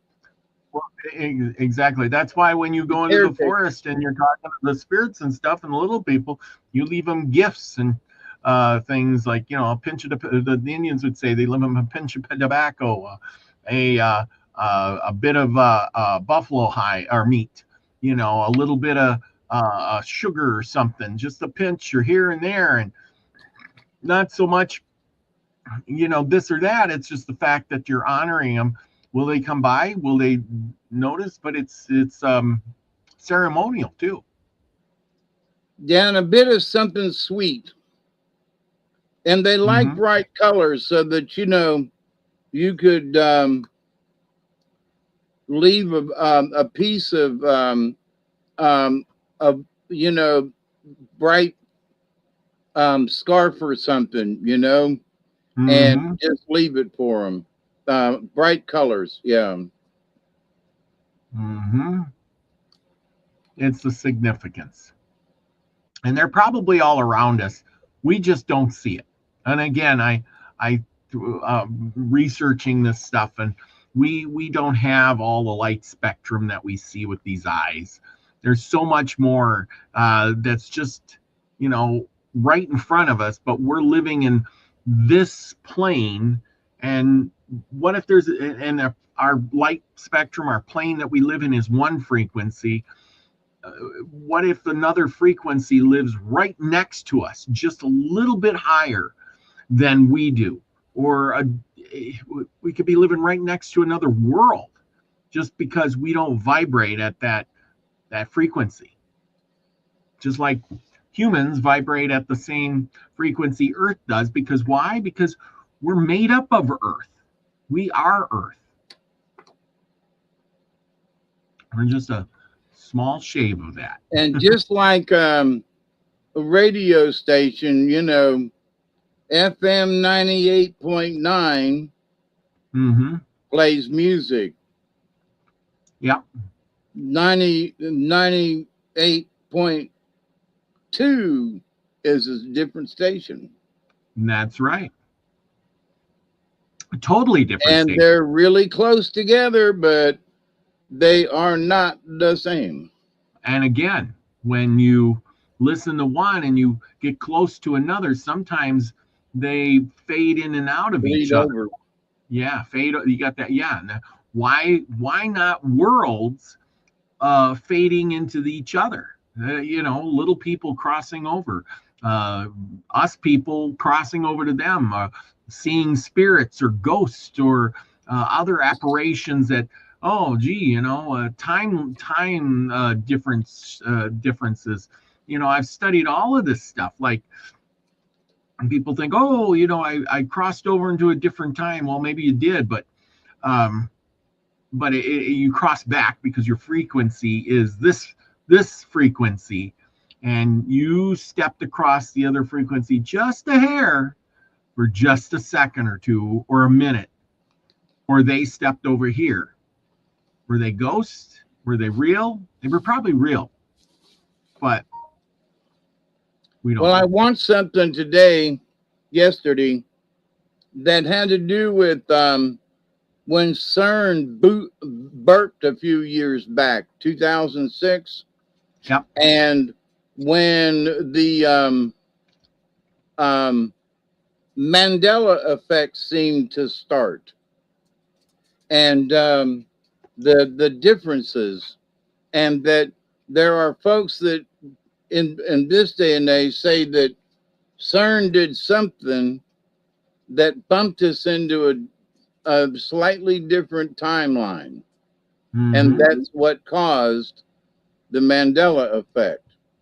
Now, that's an interesting hypothesis, but at the moment, we are lined up from here until the 26th with all the planets on the same side and everything. This is one of those once in a lifetime deals. Ain't going to happen for another several hundred years or 1,000 years or something. So it's like, do we know what's going to happen with all of them lined up? Well, history says that strange things have happened in the past when things line up. So hang on for the next week. That's right. Do we know? I've got to let the dog out. He's going to kill me. So I've got the cards.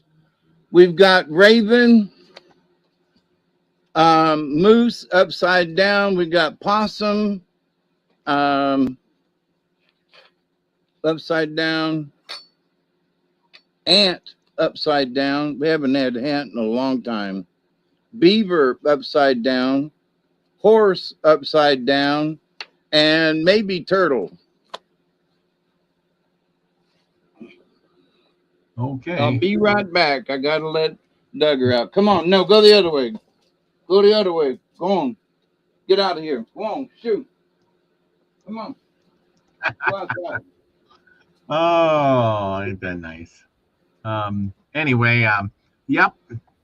It is a thing to think about, timelines.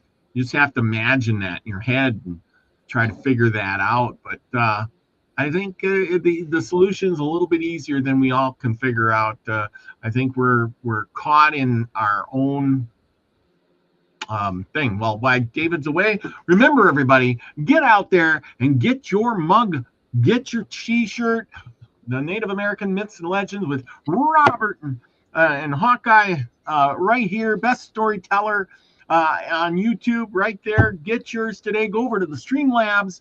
Nina's going to probably put a link in the chat, and there's one in the description. Get yours today. There's also the Anakarana, which is this symbol right here on my other hat, this Anakarana. She's also got shirts and stuff by R. Wayne Steiger. Get over there, get yours today, soon as you can.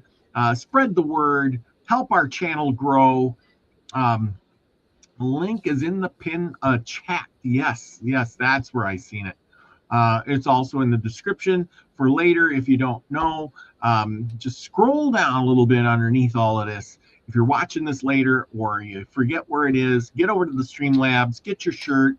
You can get a really nice one like this, especially for the winter. You can get one with long sleeves. You can get yourself a hoodie, whatever you would like. There's a whole bunch of stuff over there. There's more than you can imagine. A nice coffee cup, a mug. There's tumblers over there. There's you name it, she's got it. And then you can also get some fine stickers, which I'm sure I got somewhere here. Oh, somewhere. I got some stickers. Where are they? She's got these kinds of stickers. Stickers. Yep. I got stickers here somewhere, but yep. And you get your Nina and the Mystic stickers. You could get your Honor Karana stickers. There's all kinds of stickers there to get that she'll send you. Anyway, yep. Somebody said possum. Yeah. Email with a free sticker pack. That's right. I think there's a possum. Was there? Yep, there's a possum. There's raven, moose, possum, ant, horse, and maybe turtle. So one of those two should match up. Beaver. Oh, beaver. Beaver. Yep. Beaver. And I'll let you know here in a second if turtle's in it, because turtle was the second card, but it was one of those iffy things. And I was like, yes or no. So let me look at the cards and see if turtle fits in there. But so, oh crap. You still there? Yep. I'm just getting things set up. I moved the pad and the screen disappeared. Okay, so the first one up is Raven. And Raven is about magic. And so it is the keeper of magic.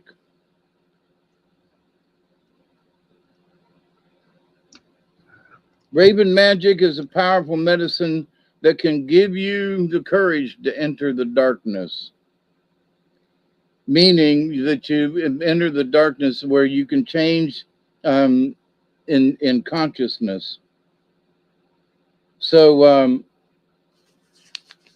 but the upside down raven is not to be taken lightly. It can mean that the boomerang is coming home. If you've wished harm on another, beware. Contrary raven may also portend a time of smoky, confused messages, and that you cannot see or hear because your intellect is insisting the magic is not real, or the message, well, I don't really hear messages coming from the spirit, and it's like, oh, that's just a bunch of, it's my imagination. You might want to pay attention. So raven may be pecking at the door to your consciousness, but you will not receive unless you are clear. You can clear the smoke and seek the other realms of imagination and awareness where magic lives. So to write the contrary raven, you may need to seek someone to help you clear the energy field you may have created. You might need to block some negative energy that somebody else may have created or that you may have created. So now, Raven. So hopefully none of you been wishing harm on another. So, but smoky and confused messages. Okay. So the next one is moose upside down, number 11 in the book. Number 10 is turtle, and it's right beside it. So moose is self-esteem.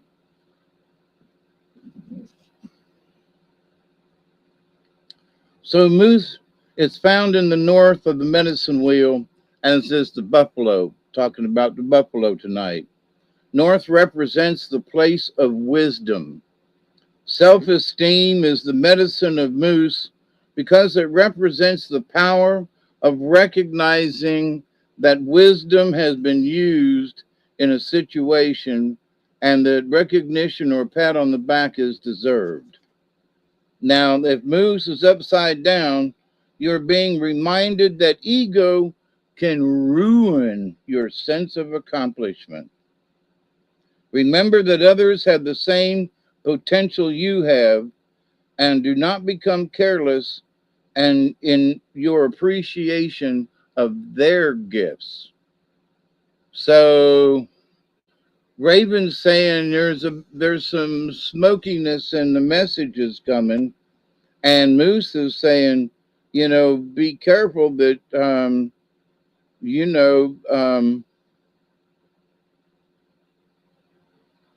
ego can ruin your accomplishment. Contrary moose medicine may be asking you to go quiet for a while, to calm your spirit and allow the strength and wisdom of silence to enter your heart. Now I'm going to look at number 10, which is turtle. Turtle was right side up. Now, turtle is about Mother Earth. So, turtle is the shell which is similar to the protection of the earth. If you've chosen a turtle symbol, you're being asked to honor the creative source within you. So, Raven's saying, you know, it may be a little, foggy, you know, with messages coming, but turtle is right side up in this instance. And turtle is a fine teacher in the art of grounding. So it may be that in order to get the messages straight, become turtle and ground yourself. Turtle warns of the dangers of pushing the river, as evidenced by the plodding pace it keeps. So if you draw the turtle card, it augurs in a time of connecting with the power of the earth and the mother goddess within. So you need to, okay, so you got some smoky messages coming in. Connect with Mother Earth and clear things up. Moose, you know, that ego might get in the way. So that's a warning. So, yeah, I think turtle does belong in there. So now possum is number 23, which is next. And possum is just, you know, we had possum last week. Possum is diversion. I think last time it was upside down. Possum medicine uses a great deal of strategy. If all else fails, possum plays dead. Okie doke. Well, so, and with the cards that are fixing to come in next, which is ant, if possum is turned up in your cards, you're being asked to use strategy in some present situation. So you're making sure that you're grounded, watching for them smoky medicines, but being grounded, it'll clear them up. The moose medicine, keep your ego out of it and it'll be okay. Possum says diversion. To use strategy. Now, the next card up is ant, which I think is patience. 32. Yep, is patience, and it's upside down. So ant is patience, but watch out, it's upside down. So here comes the sting. If you're in a hurry, you may fall prey to those who are not working for the good of the whole of humanity. So now here you are, possum, you're going to use, you got to use strategy and be careful that ant in the contrary position teaches you to trust natural law. To trust natural law. If you do, harmony always follows. So the second card in is turtle, which says to ground yourself, keep ego out of it, use diversity and choose the right one. And ant is to be patient. Now the next card up, which is interesting, we go from 23 to 32 back to 22. And it's beaver. And beaver is about working together to doing the builder. So upside down, yep, beaver's the builder. So, but upside down, if beaver has dunked its head underwater and is contrary, you're being asked to open new doors to opportunities and to stay aware. So you're going to be moving forward. This could also usher in a time of laziness or apathy. Find what is damming the flow of the energy and remove the impasse. That goes back to the turtle card, get grounded, right? And so the last card in this series seems like there's something on the horizon coming. The next one is number 35, horse, which we have not had in a long time. And it's upside down. So horse is about power, as in horsepower. And so if it's upside down, it may mean, I'll let you know here in a second. Yep, it is about power. If it's upside down, your ego may have gotten in the way. So here's ego again. Moose said, be careful with ego. And here's horse kind of, saying it again. So it may be, on the other hand, you may be struggling with others who are abusing their power.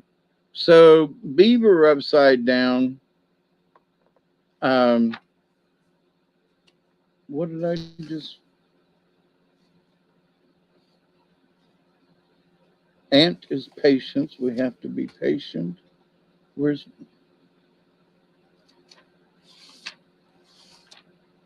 I'm sorry. I lost my... Oh. Got to find out what's damming the flow of the energy. So with horse, then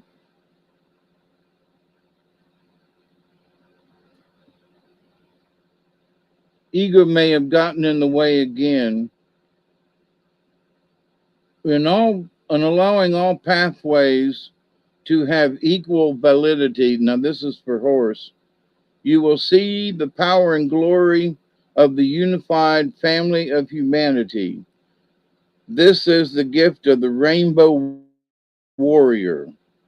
The eye has no place in this whirling rainbow that comes from the great mystery, and it is replaced by the universal we. Now that goes back to the raven, which has the power and the magic to see into the great darkness. So we got to keep all of our pathways open. Beaver is saying, don't get in a position of apathy.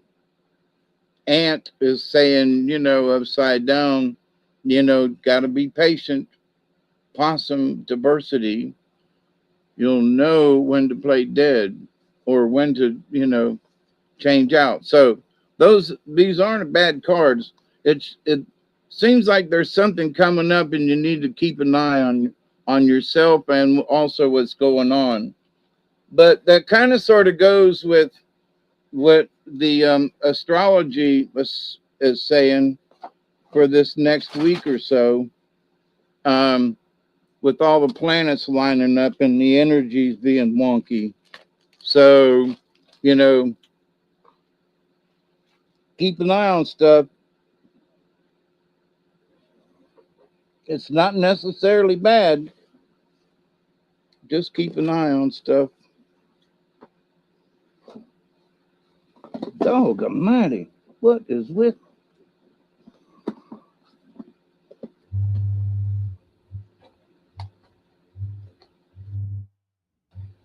What? So how about that for cards? That's pretty good. We have a winner. Lucky got two of the bunch. He got Possum and Beaver. He's right on track tonight. And everybody else has said very good. Smooth Beaver is known to man. Let's see. Giant angry beavers were on the loose. Not all beavers need hair. I don't know what that means. I don't even know. Bald beaver? I don't get it. Anyway, thank you everybody for joining us tonight. Hope the cards meant something to you. Like I said, something's on the horizon, and Mother Earth being the turtle, moose, raven. Get grounded. Make sure your ego stays in check. Then that's never bad, advice. Don't get lethargic or or filled with apathy, apathy, and keep your eyes open for the future. Right. And look for clarity with the messages you're getting from the universe. So there you go. Clarity in the That's the universe. shorthand of it. So thank you for joining us tonight. Thank you all. Yeah. Thank you. Appreciate it. Couldn't do the show without y'all. Try to keep it coming week after week, getting better and better, bringing you great stuff right here, information and history and a great story. And in the end, you get a card reading that can shape your whole week. So with that, everybody, thank you. Anything going on? You got a show tonight? Maybe. Maybe after a cup of coffee and let Duggar back in or out. And yep. And thank you, Robert Scott. Thank you, Scotty Boy, Elderberry, Nina the Mystic, all the people at Chloe, Lucky Stone, everybody that joined us tonight. Appreciate you all. Thanks for being in the chat. It really makes the show good when we got responses from people. Don't forget to hit the like button, the thumbs up, and spread this out, share it to everybody, and watch the shorts as we cut it up in little pieces. And there will be stories. And if you want to hear the story again, it'll be on a short eventually. So take that in as you want. Thank you, Scotty Boy. Thank you. There's Elderberry. Thank you, Robert and Hawkeye. Tuesday is a good time with you all. Yep, that's right. It's been fun, Scotty Boy says. Thank you, David, says Robert Scott. And thank you, Robert. Thank you very much. And with that, remember, take all this in. And remember, the world isn't wild like it used to be, where you got to protect yourself against wild buffalo, natives on the warpath, a big grizzly bear in your backyard. You got it pretty good. You got food in your belly. You don't have to wait till once or twice a year to run a buffalo off a cliff and then do all the hard work to make a little bit of food so you can survive till the next. You just get to go to the grocery store. You work all day and you pay your money and you live a good life, one way or another. Sometimes it ain't all that fun, but hey, you're doing it. We got it really pretty good. So stay safe out there. Be nice to your neighbor. Say nice things. Be nice. Give them a smile at the grocery store. That person there is probably working for, less than they really need to be working. I mean, they just need a job. And they're suffering too. Just as much as you are. Just as much as anybody. So make somebody's day, because you're going to go out there and you're going to be the frequency you want to receive, everyone. Love you all. Peace, everybody. Cheers.